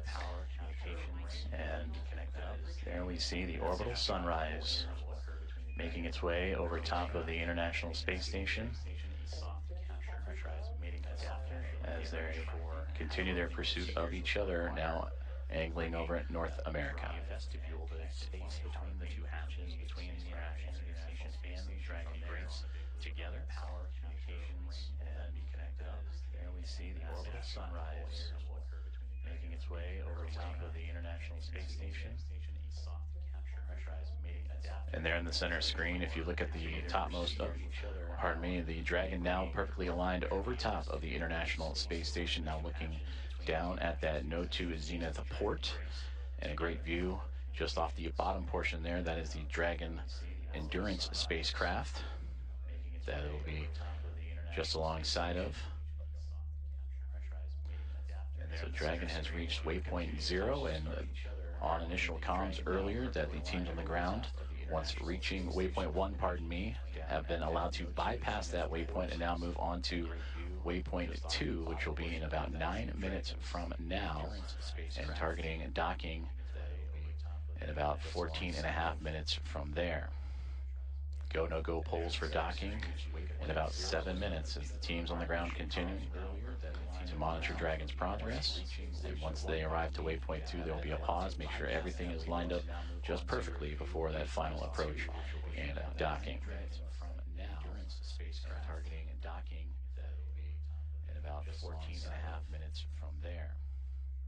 Go, no-go polls for docking in about 7 minutes as the teams on the ground continue to monitor Dragon's progress. Once they arrive to waypoint 2, there will be a pause, make sure everything is lined up just perfectly before that final approach and docking. From now, targeting and docking in about 14.5 minutes from there. Go, no-go polls for docking in about 7 minutes as the teams on the ground continue. This is Mission Control Houston as Dragon Grace and the spacecraft carrying Axiom Mission 4 and their 4 astronauts continuing their approach to the International Space Station. They have just made their way past waypoint 1, which had them at 220 meters away from the space-facing port of the International Space Station's Harmony module.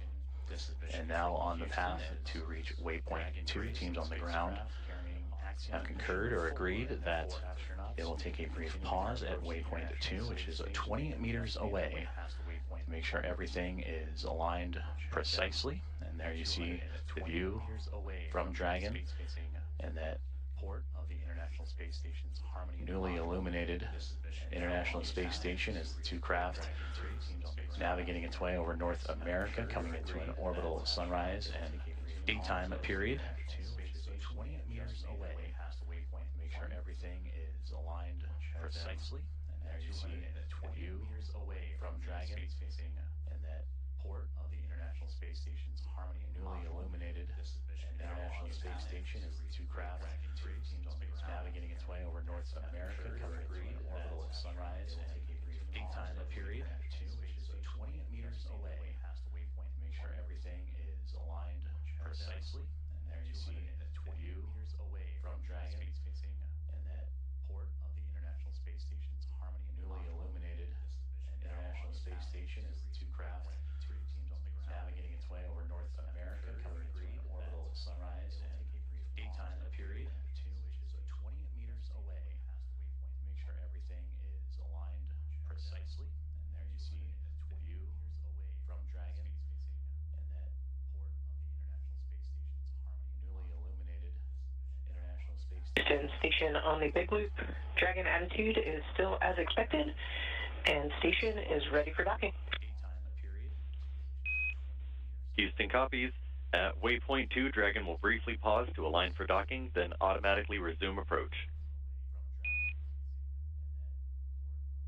Station copies. Houston station on the Big Loop. Dragon attitude is still as expected, and station is ready for docking. Houston copies. At waypoint 2, Dragon will briefly pause to align for docking, then automatically resume approach. Station copies. Houston station on the Big Loop.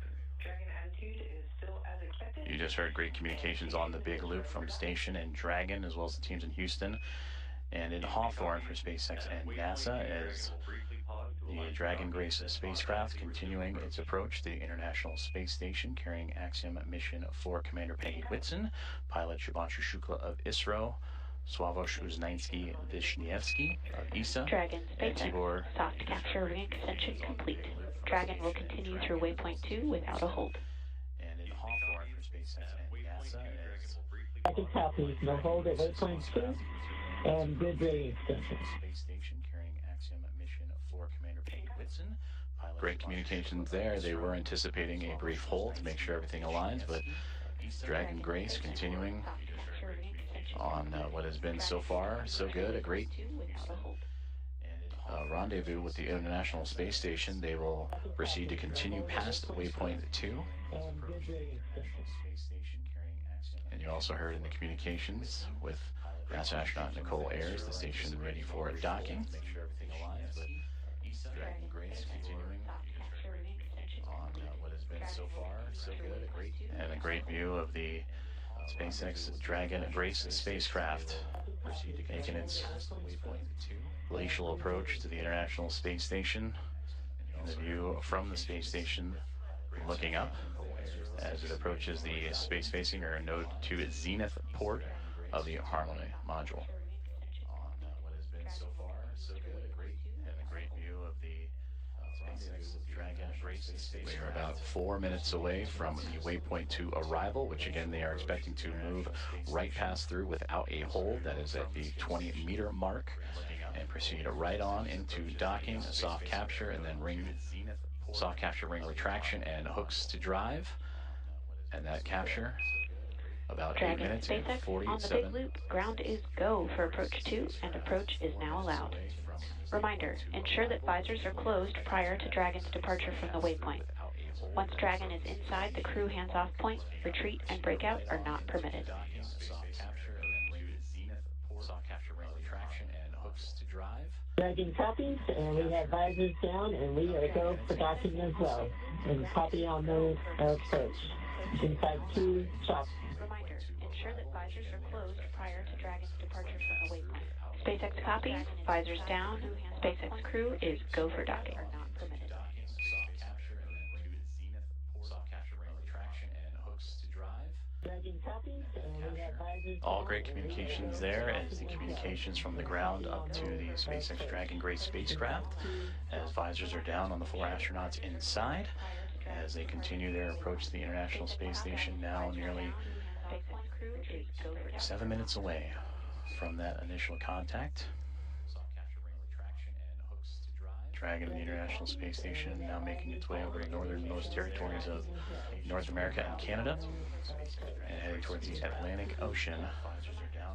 As we are now 7.5 minutes away from the approximate docking time, as Dragon will move smoothly past waypoint 2, about 20 meters away. Dragon, the International Space Station, now making its way over the northernmost territories of North America, continuing its fine-tuning and approach. You see little plumes coming off the spacecraft. Again, those are those thruster firings, continuing to inch and adjust the spacecraft towards the orbiting laboratories. Dragon will move away smoothly past waypoint 2, about 20 meters away. Dragon, the International Space Station, now making its way over the northernmost territories of North America and Canada. It's fine-tuning and approach. You see little plumes coming off the spacecraft. Again, those are those thruster firings, continuing to inch and adjust the spacecraft. Dragon continuing to get bigger and bigger from the viewpoint of the International Space Station, as waypoint 2 about 90 seconds away, and there it'll be just a mere 20 meters away. And there the spacecraft will focus on aligning its docking system with the docking adapter, and then fly in to make the initial contact and give us what we will call that soft capture. The soft capture ring will retract, and then the hooks will drive to form the hard mate. And there it'll be just in that capture, that initial contact, coming in about 6 minutes from now. Focus on aligning its docking system with the docking adapter, and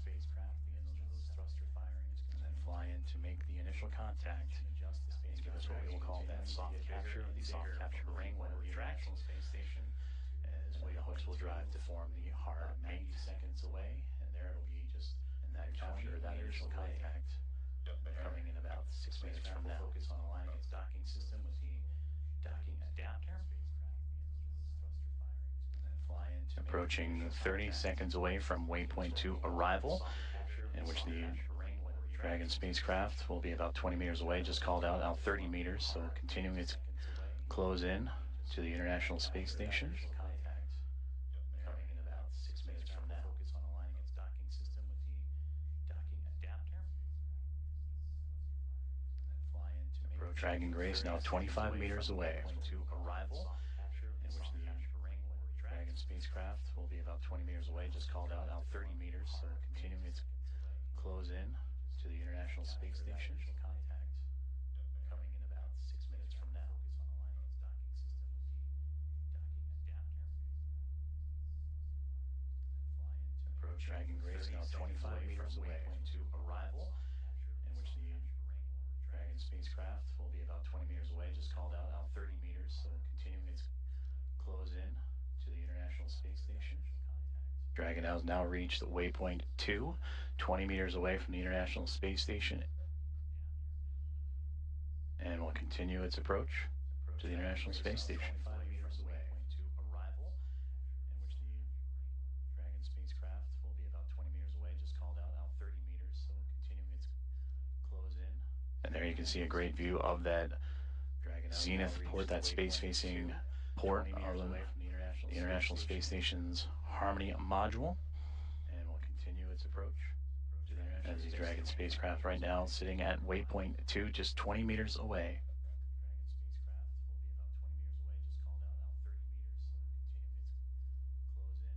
And there you can see Canada station per step 4 in block Bravo.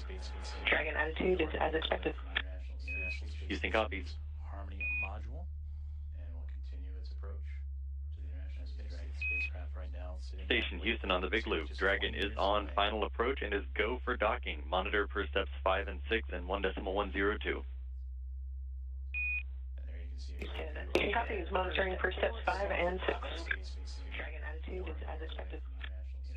Houston copies. Harmony module, and will continue its approach to the International Space. And there you heard it. The final steps relayed up to the crew for final approach and docking have been given as we continue to see Dragon Grace spacecraft close the gap between them and the International Space Station.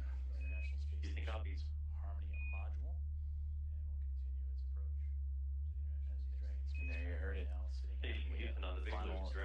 Now, just before the spacecraft reaches the international docking adapter for that soft capture, you'll hear the call-out CHOP, or crew hands-off point, which Dragon will continue its journey and make that initial connection, that soft capture, in those final few moments.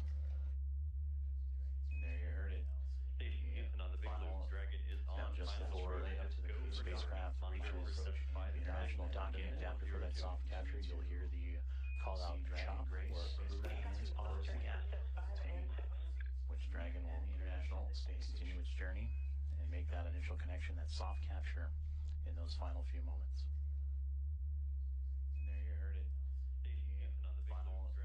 Now, just before the spacecraft reaches the International Docking Adapter for that soft capture, you'll hear the call-out chop or crew hands off, SpaceX Dragon 10 meters.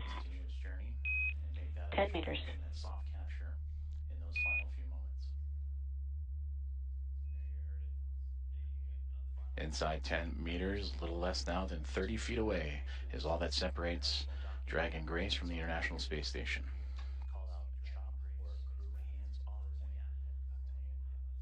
SpaceX Dragon 10 meters.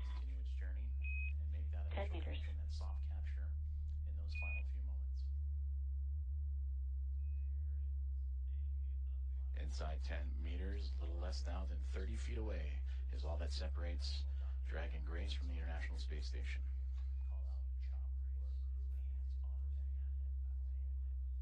SpaceX Dragon 10 meters. 10 meters.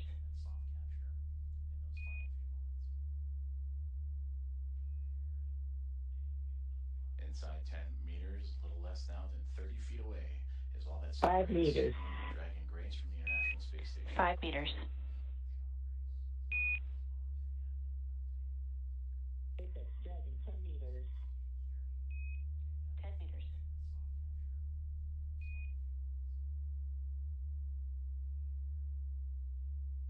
Inside 10 meters, a little less now than 30 feet away, is all that 5 separates meters. Dragon Grace from the International Space Station. 5 meters.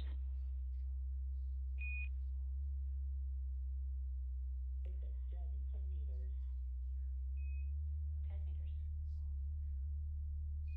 10 meters. 2 meters. Chop. 2 meters. Station 2 meters. Chop. 5 meters. We have chop. 5 meters. 1 meter. 1 meter.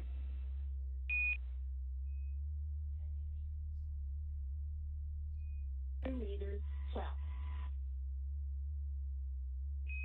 2 meters. Station 2 meters. Chop. 5 meters. We have chop.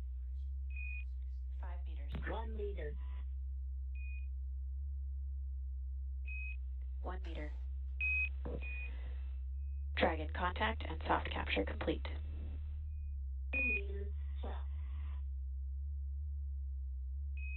2 Are you copy? 2 meters. Chop.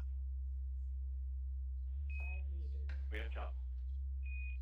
5 meters. 1 meter. Dragon Grace and the Axiom Mission 4 crew have arrived to the International Space Station at 5:31 a.m. Central Time over the North Atlantic as the two orbiting around the Earth, connecting with the soft capture ring, and now we'll begin Are you copy? the ring retraction to bring the two vehicles closer together, and then the 12 hooks, the two sets of 6 Ring will drive to retraction in form a progress. hard International Space Station at 5:31 a.m. Central Time over the North Atlantic as the two orbiting around the Earth.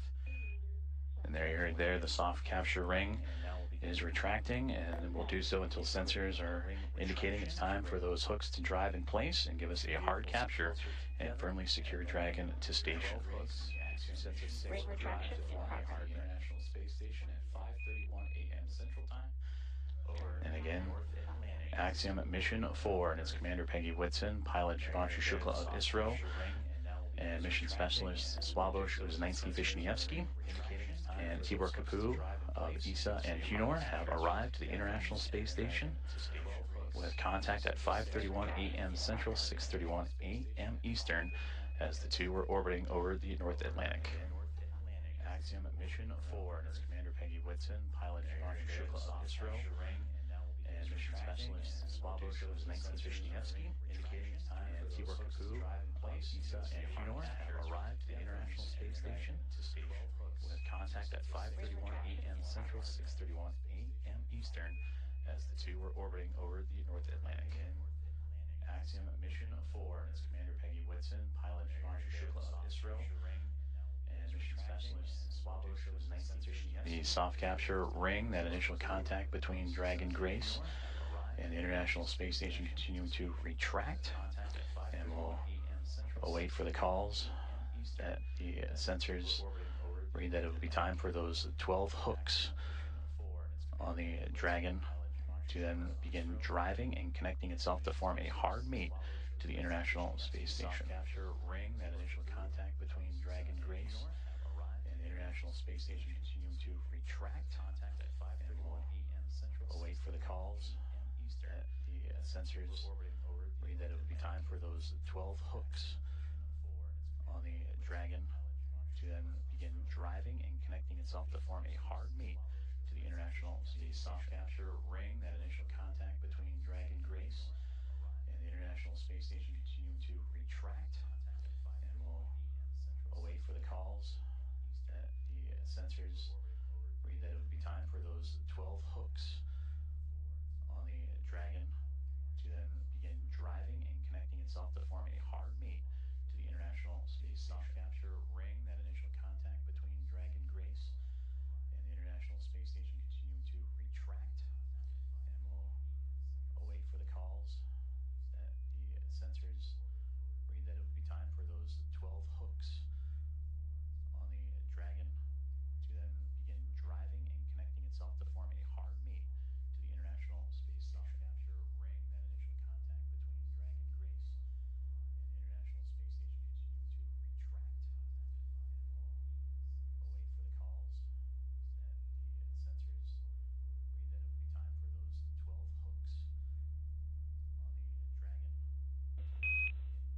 Ring retraction complete. Docking sequence is holding for MCS reconfiguration.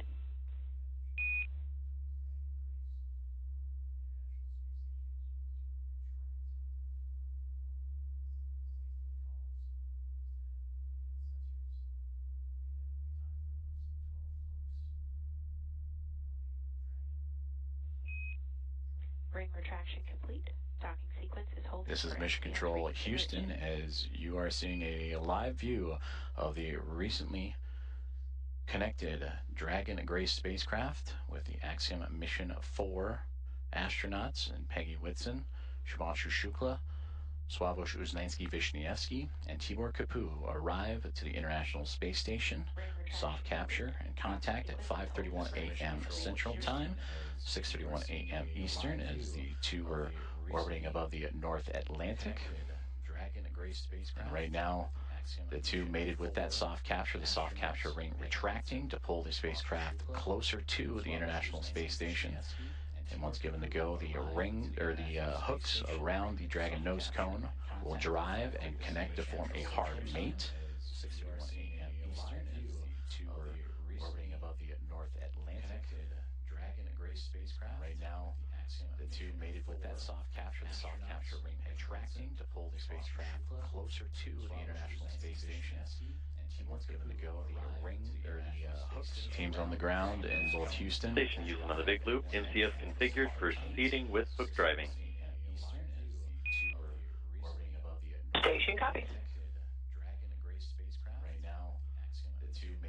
And a great call there. That's the next step in this docking procedure, is the driving of the hooks, the 12 hooks surrounding the nose cone, or the nose of the Dragon spacecraft.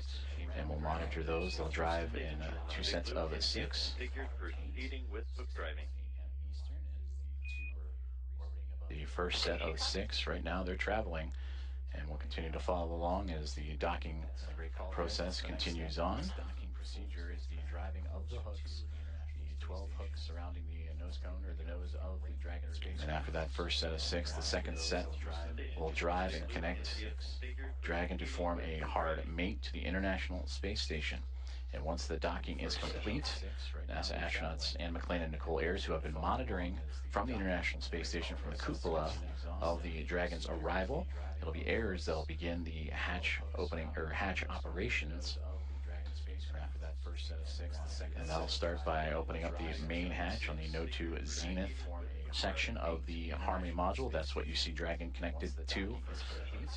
And what's separating that module and the Dragon spacecraft is that from the International Space Station, from the cupola of the Dragon's arrival, it'll be airs that'll begin the hatch opening or hatch operations of the Dragon spacecraft. That first set of 6, the second set will start by opening up the main hatch and continuing to monitor that first set of 6 hooks forming that hard mate.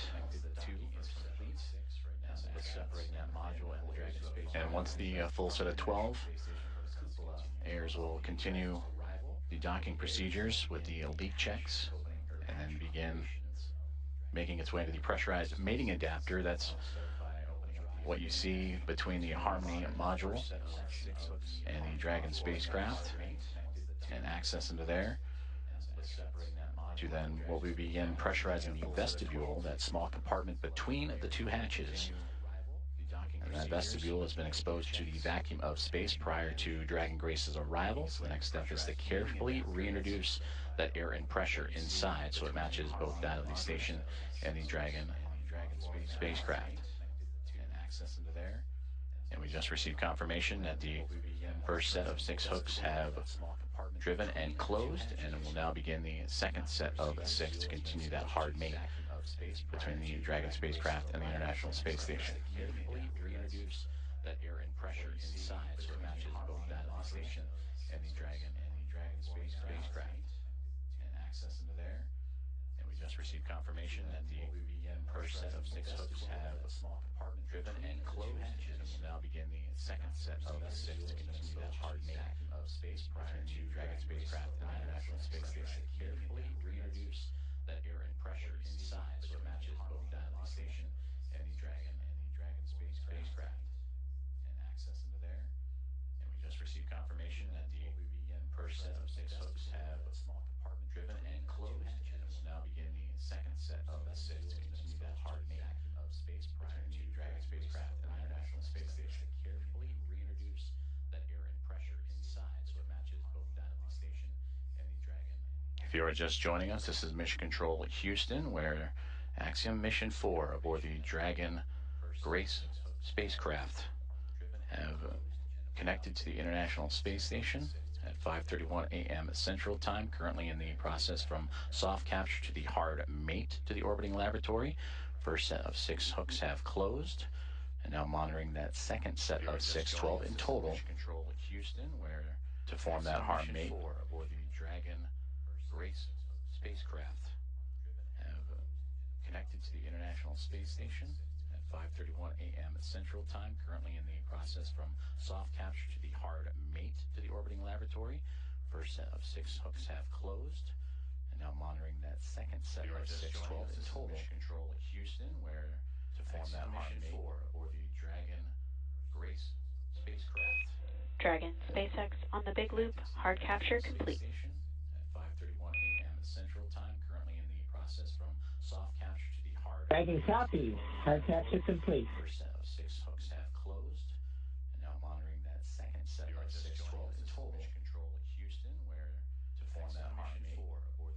And we just heard confirmation there. All 12 hooks have closed, and that is a hard mate to the Dragon Grace spacecraft and the International Space Station, completing from soft capture to that hard mate. And these 6 hooks have closed, and now monitoring that second set of 6, 12 in total. So the soft capture ring retraction in progress, and then it'll be on to establishing umbilical connections between the spacecraft and the International Space Station. That'll allow for the transfer of communications and power through those umbilicals. So we're Dragon, you see that upper portion that's mostly black against the vacuum of space, but that's the solar arrays to provide Dragon power. Once those umbilicals are connected, that power will then be provided by the International Space Station, and communications will have that hardline connection with the umbilicals as well. That'll allow for the transfer of communications and power through those umbilicals. So we're Dragon, and once those umbilicals have been connected, that'll complete the docking process, and that's when NASA astronauts Anne McClain and Nicole Ayers, namely Ayers, will jump into action and begin the leak checks and hatch opening procedures. And and that'll allow the pressurization of the vestibule, the space between the Dragon spacecraft and the International Space Station, to be brought to pressure equal to that of what is inside the station and inside the Dragon spacecraft, about 14 psi. What you experience here on Earth is sea level. And then from there, the hatch operations will continue. And the Axiom Mission 4 team will make its way on board the International Space Station with welcome remarks soon to follow. What is inside the station and inside the Dragon spacecraft, about 14 psi. What you experience here on Earth is sea level. And from there, the hatch operations will continue. Soft capture ring has now been stowed away, and the umbilicals are in motion again to connect Dragon Grace and the International Space Station, providing that communications, that direct line of communications and power. What you experience here on Earth is sea level. And from there, the hatch operations will continue. Soft capture ring has now been stowed away. And Dragon SpaceX on the big loop. Docking sequence complete. Ground will be enabling hardline power and comm connections shortly. You are go to DOF suits per procedure 4.012 and begin post-docking cabin configuration per 4.400 in parallel. Copy. Docking complete. 4.012 and 4.400 are inward. And Grace is happy to be on Harmony. DOF suits per procedure 4.012 and begin post-docking. Grace Station, we are excited to welcome you. Peggy, Shug, Suave, and Tibor. We cannot wait to open the hatch and give you guys a hug. We'll see you soon. Looking forward to it. And Axiom-4 from Houston, welcome aboard the International Space Station. It's an honor to have you join our outpost of international cooperation and exploration. We are honored to be here. Thank you.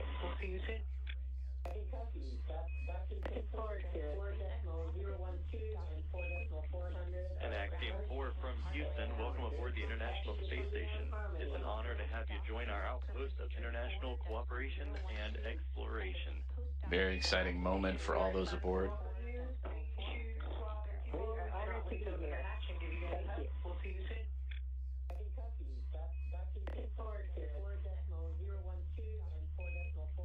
And Axiom-4 from Houston, welcome aboard the International Space Station. It's an honor to have you join our outpost of international cooperation and exploration. Very exciting moment for all those aboard. We are honored to be here. Thank you.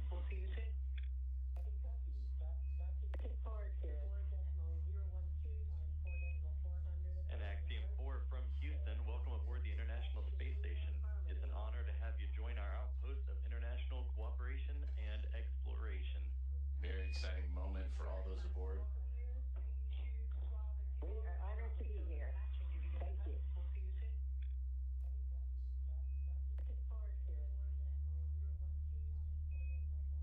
And Axiom-4 from Houston, welcome aboard the International Space Station.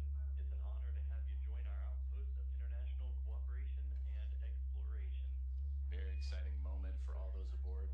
This is Mission Control Houston, and an exciting moment for all of us here at NASA's Johnson Space Center and the International Space Station flight control rooms, as well as the teams in Axiom Space, also in Houston, and in Hawthorne, California, and SpaceX as Axiom Mission 4, the private astronaut mission with Peggy Whitson, who you just heard talking on the big loop, the single line of communications between all four parties.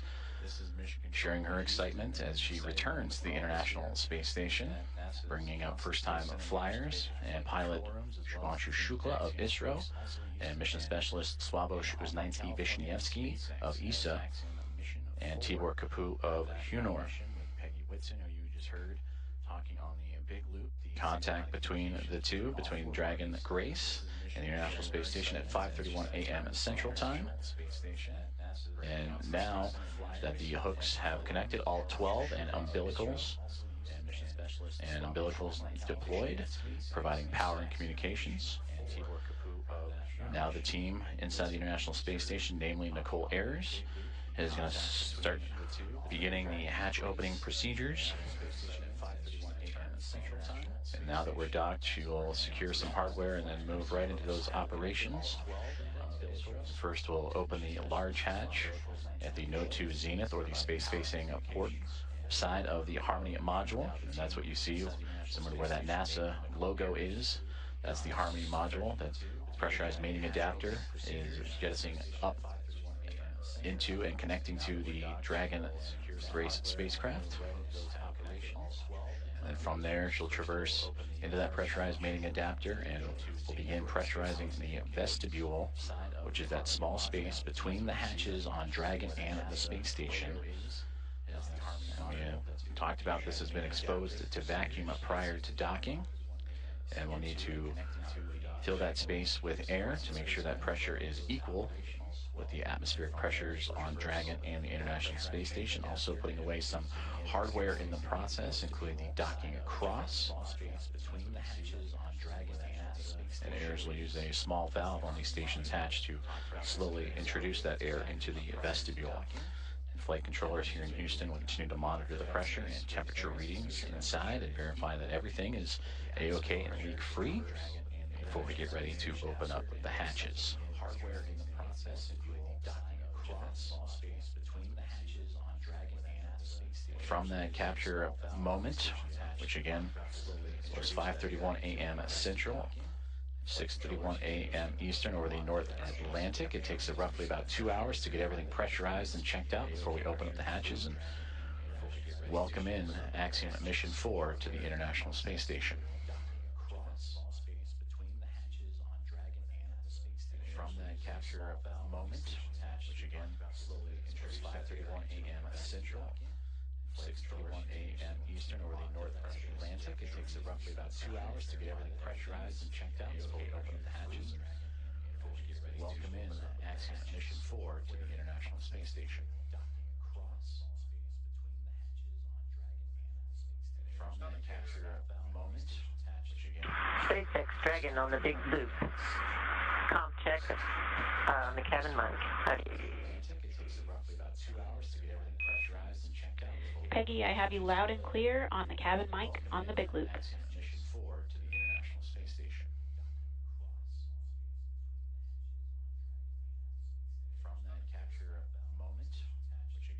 SpaceX Dragon on the big loop. Com check on the cabin mic. Peggy, I have you loud and clear on the cabin mic on the big loop. Dragon, SpaceX on Dragon Aground. That call on the cabin mic actually came over Dragon Aground. SpaceX Dragon on the big loop.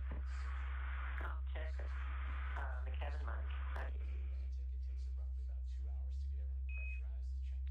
Peggy, I have you loud and clear. Thanks for the catch. We reconfigured. Dragon, SpaceX on Dragon Aground. That call on the cabin mic actually came over Dragon Aground. SpaceX Dragon on the big loop. Com check on the cabin mic. Peggy, I have you loud and clear. Thanks for the catch. We reconfigured. Dragon, SpaceX on Dragon Aground. That call on the cabin mic actually came over Dragon Aground.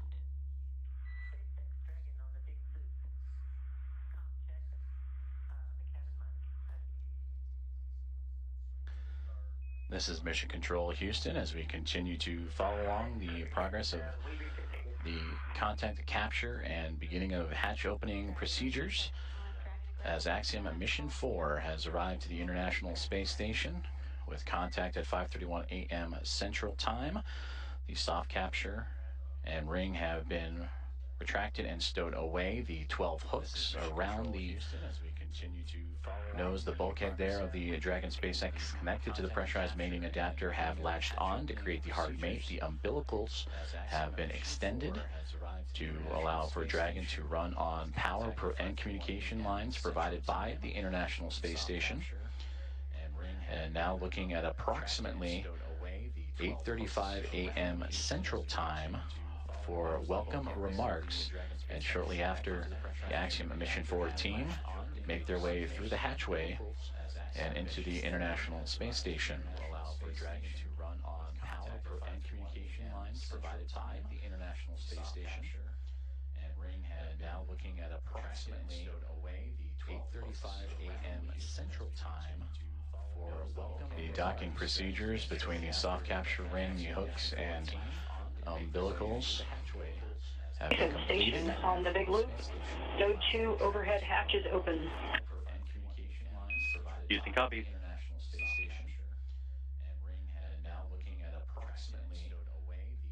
And a good call there down from NASA astronaut Nicole Ayers, saying that she has opened up the hatch for the Node 2 Zenith way, the space-facing side of the Harmony module, to give her access to the pressurized mating adapter. And there she will cruise in to begin work on the hatch opening procedures and pressurizing Station and vestibule. Dragon. Houston on the big loop. We are troubleshooting the big loop audio comm issues from earlier, and the action we're about to take will take down big loop comm between ISS and the Axiom crew for about 5 minutes. We may require additional comm checks after. And there she will cruise in to begin work on the hatch opening procedures and pressurizing. Houston on the big loop. We are troubleshooting the big loop audio comm issues from earlier, and the action we're about to take will take down big loop comm. Communications there on the big loop between the teams here in Houston and up to the International Space Station as they troubleshoot some communications. And the big loop that you have been hearing that have connected everyone here inside of Mission Control Houston and the International Space Station Flight Control Room, those aboard the space station and inside the SpaceX Dragon Grace spacecraft, and the teams in Hawthorne, California, those forward parties, that's the big loop.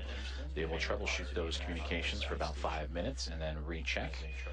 But you heard just prior to that NASA astronauts Anne McLean and Nicole Ayers have begun the hatch opening procedures, in which the large hatch at the Node 2 Zenith, that's the space-facing side of the Harmony module, has been opened, and that will allow for them to begin the hatch opening procedures and pressurize the vestibule, which is what, in addition to the comms checks, we will monitor, as Ayers will use a small valve on the station's hatch to slowly introduce air into the vestibule. That's the gap between the Dragon spacecraft and the International Space Station that has been exposed to vacuum.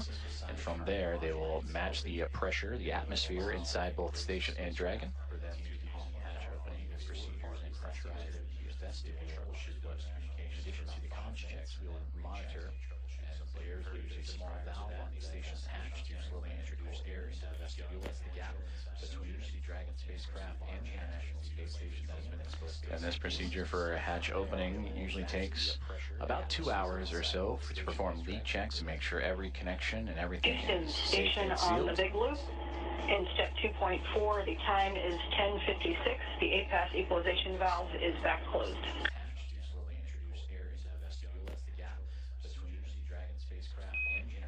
Houston copies of the good config. Expect at least 15 minutes before we continue.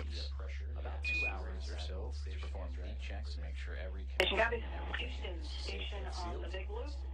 In step 2.4, the time and that communication between the International Space Station and the International Space Station Flight Control Room.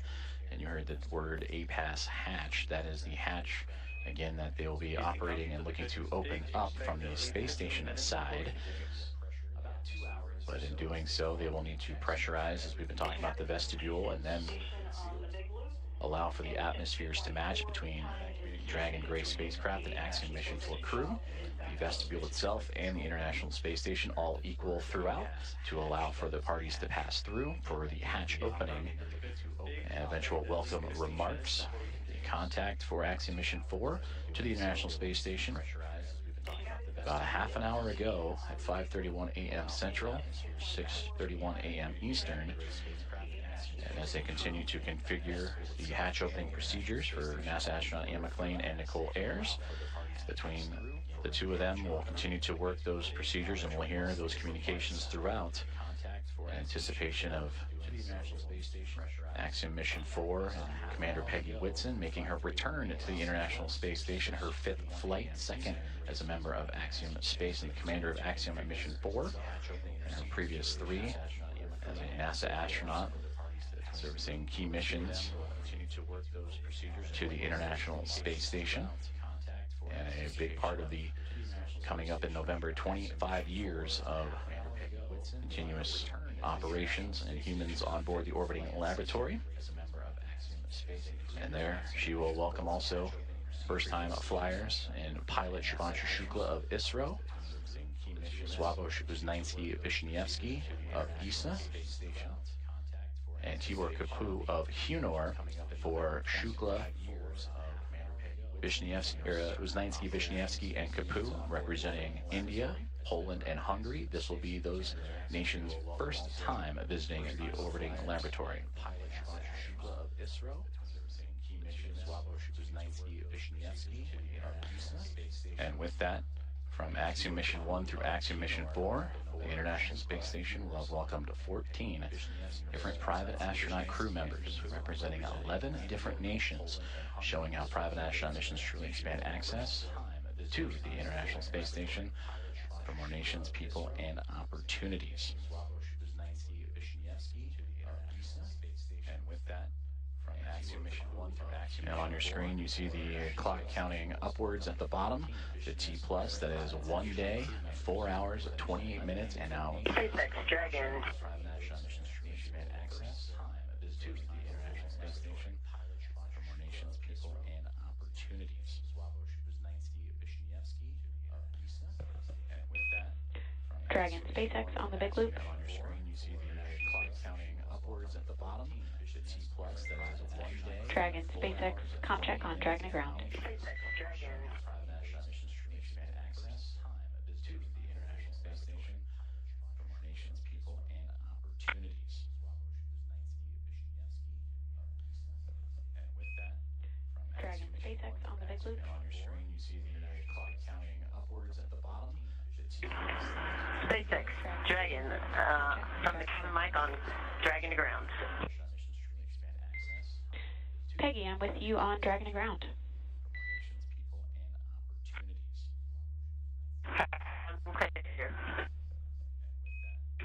Dragon SpaceX on the big loop. Did you call for me, or did I misunderstand? SpaceX. I was returning your call. Mic on Dragon to ground.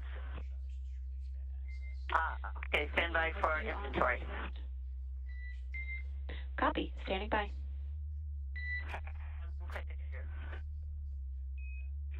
Dragon SpaceX on the big loop. Did you call for me, or did I misunderstand? Comchecks and communications there between the teams in Hawthorne, California and SpaceX and the SpaceX Dragon Grace spacecraft. As we heard earlier that they were troubleshooting some communications Copy. and looking to bring back on the big loop that connects the teams on the ground in SpaceX and NASA, as well as the teams in the International Space Station and the Dragon spacecraft itself. Comchecks and communications there between the teams in Hawthorne, California and SpaceX and the SpaceX Dragon Grace spacecraft. As we heard earlier that they were troubleshooting some communications Copy. and Standing by. looking to bring back on the big loop that connects the teams on the ground in SpaceX. SpaceX Dragon 4, inventory reporting on Dragon 2. And I'm with you on Dragon to ground. We are about to enter a LOS period for about 4 minutes, so we'll need to stand by. Dragon Grace spacecraft. As we heard earlier that they were troubleshooting some communications Copy. and Standing by. looking to bring back on the big loop that connects the teams on the ground in SpaceX. SpaceX Dragon 4, inventory reporting on Dragon 2. Space Station and the Dragon spacecraft. And I'm with you on Dragon to ground. We are about to enter a LOS period for about 4 minutes, so we'll need to stand by. Dragon Grace spacecraft.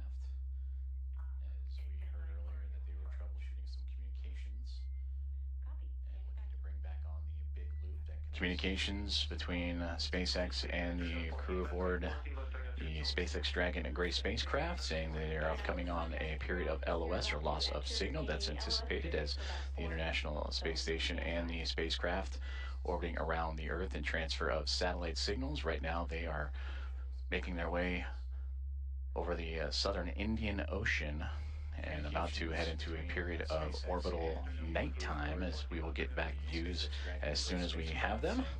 Again, the spacecraft carrying Axiom Mission 4 and the 4 private astronauts Contact with the International Space Station at 5:31 a.m. Central Time, and expected to continue with hatch opening procedures as they have already driven the hooks, connected the umbilicals for power and communications, and that's astronauts Nicole Ayers and Ann McLean working on those hatch opening procedures as we speak, and that will allow the crew to make its way from Dragon into the International Space Station, going from a crew of 7 aboard the orbiting laboratory to a crew of 11, and that'll be followed by welcome remarks at approximately 8:35 a.m. Central Time, 9:35 a.m. Eastern Time. Certainly an exciting moment for all of us here in Mission Control, but we want to check back in with our team over in Hawthorne as Axiom Mission 4 has arrived at the International Space Station.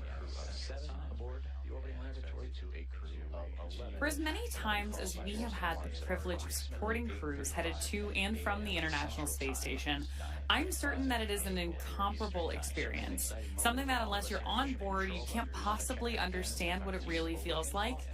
Paul, and I'm confident that you and I cannot do it justice even attempting to tell everyone joining us today about it.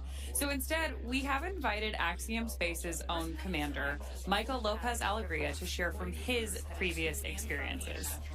LA, MLA, or Commander, you've got a few designations, right?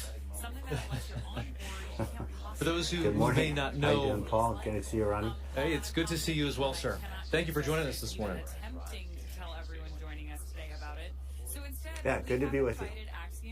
So for those who may not know, I've got to share a few stats here just to make sure people understand who we have joining us today on the show. You've flown to space 6 times, 2 of those to Dragon, on Dragon for Axiom Space. You've got a running total of, say, 296 days, 16 hours and 15 minutes, give or take or so, in space. You've conducted 10 EVAs over the course of your career, and when you're not in space, you're helping get others at Axiom Space to space, right? As our chief astronaut. Do I have all of that right? You've flown to space 6 times, 2 of those to Dragon. Sounds good. I'm not sure about the minutes and seconds, but everything else sounds great. That's awesome. Well, we want to spend some time with you and just ask you some questions about your experiences getting to the International Space Station. Obviously, you know a thing or two about rendezvous and docking.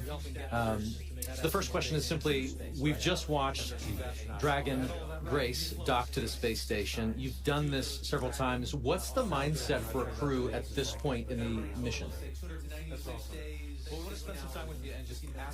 So as we get closer and closer, you know, we're transitioning from the phase where you're basically waiting to get to the ISS, and you're laser focused, especially the last 220 meters from what they call waypoint 1 into docking. A lot of focus on what's being shown on the displays. We have several parameters that we're monitoring: closure rate, what they call the corridor, etc.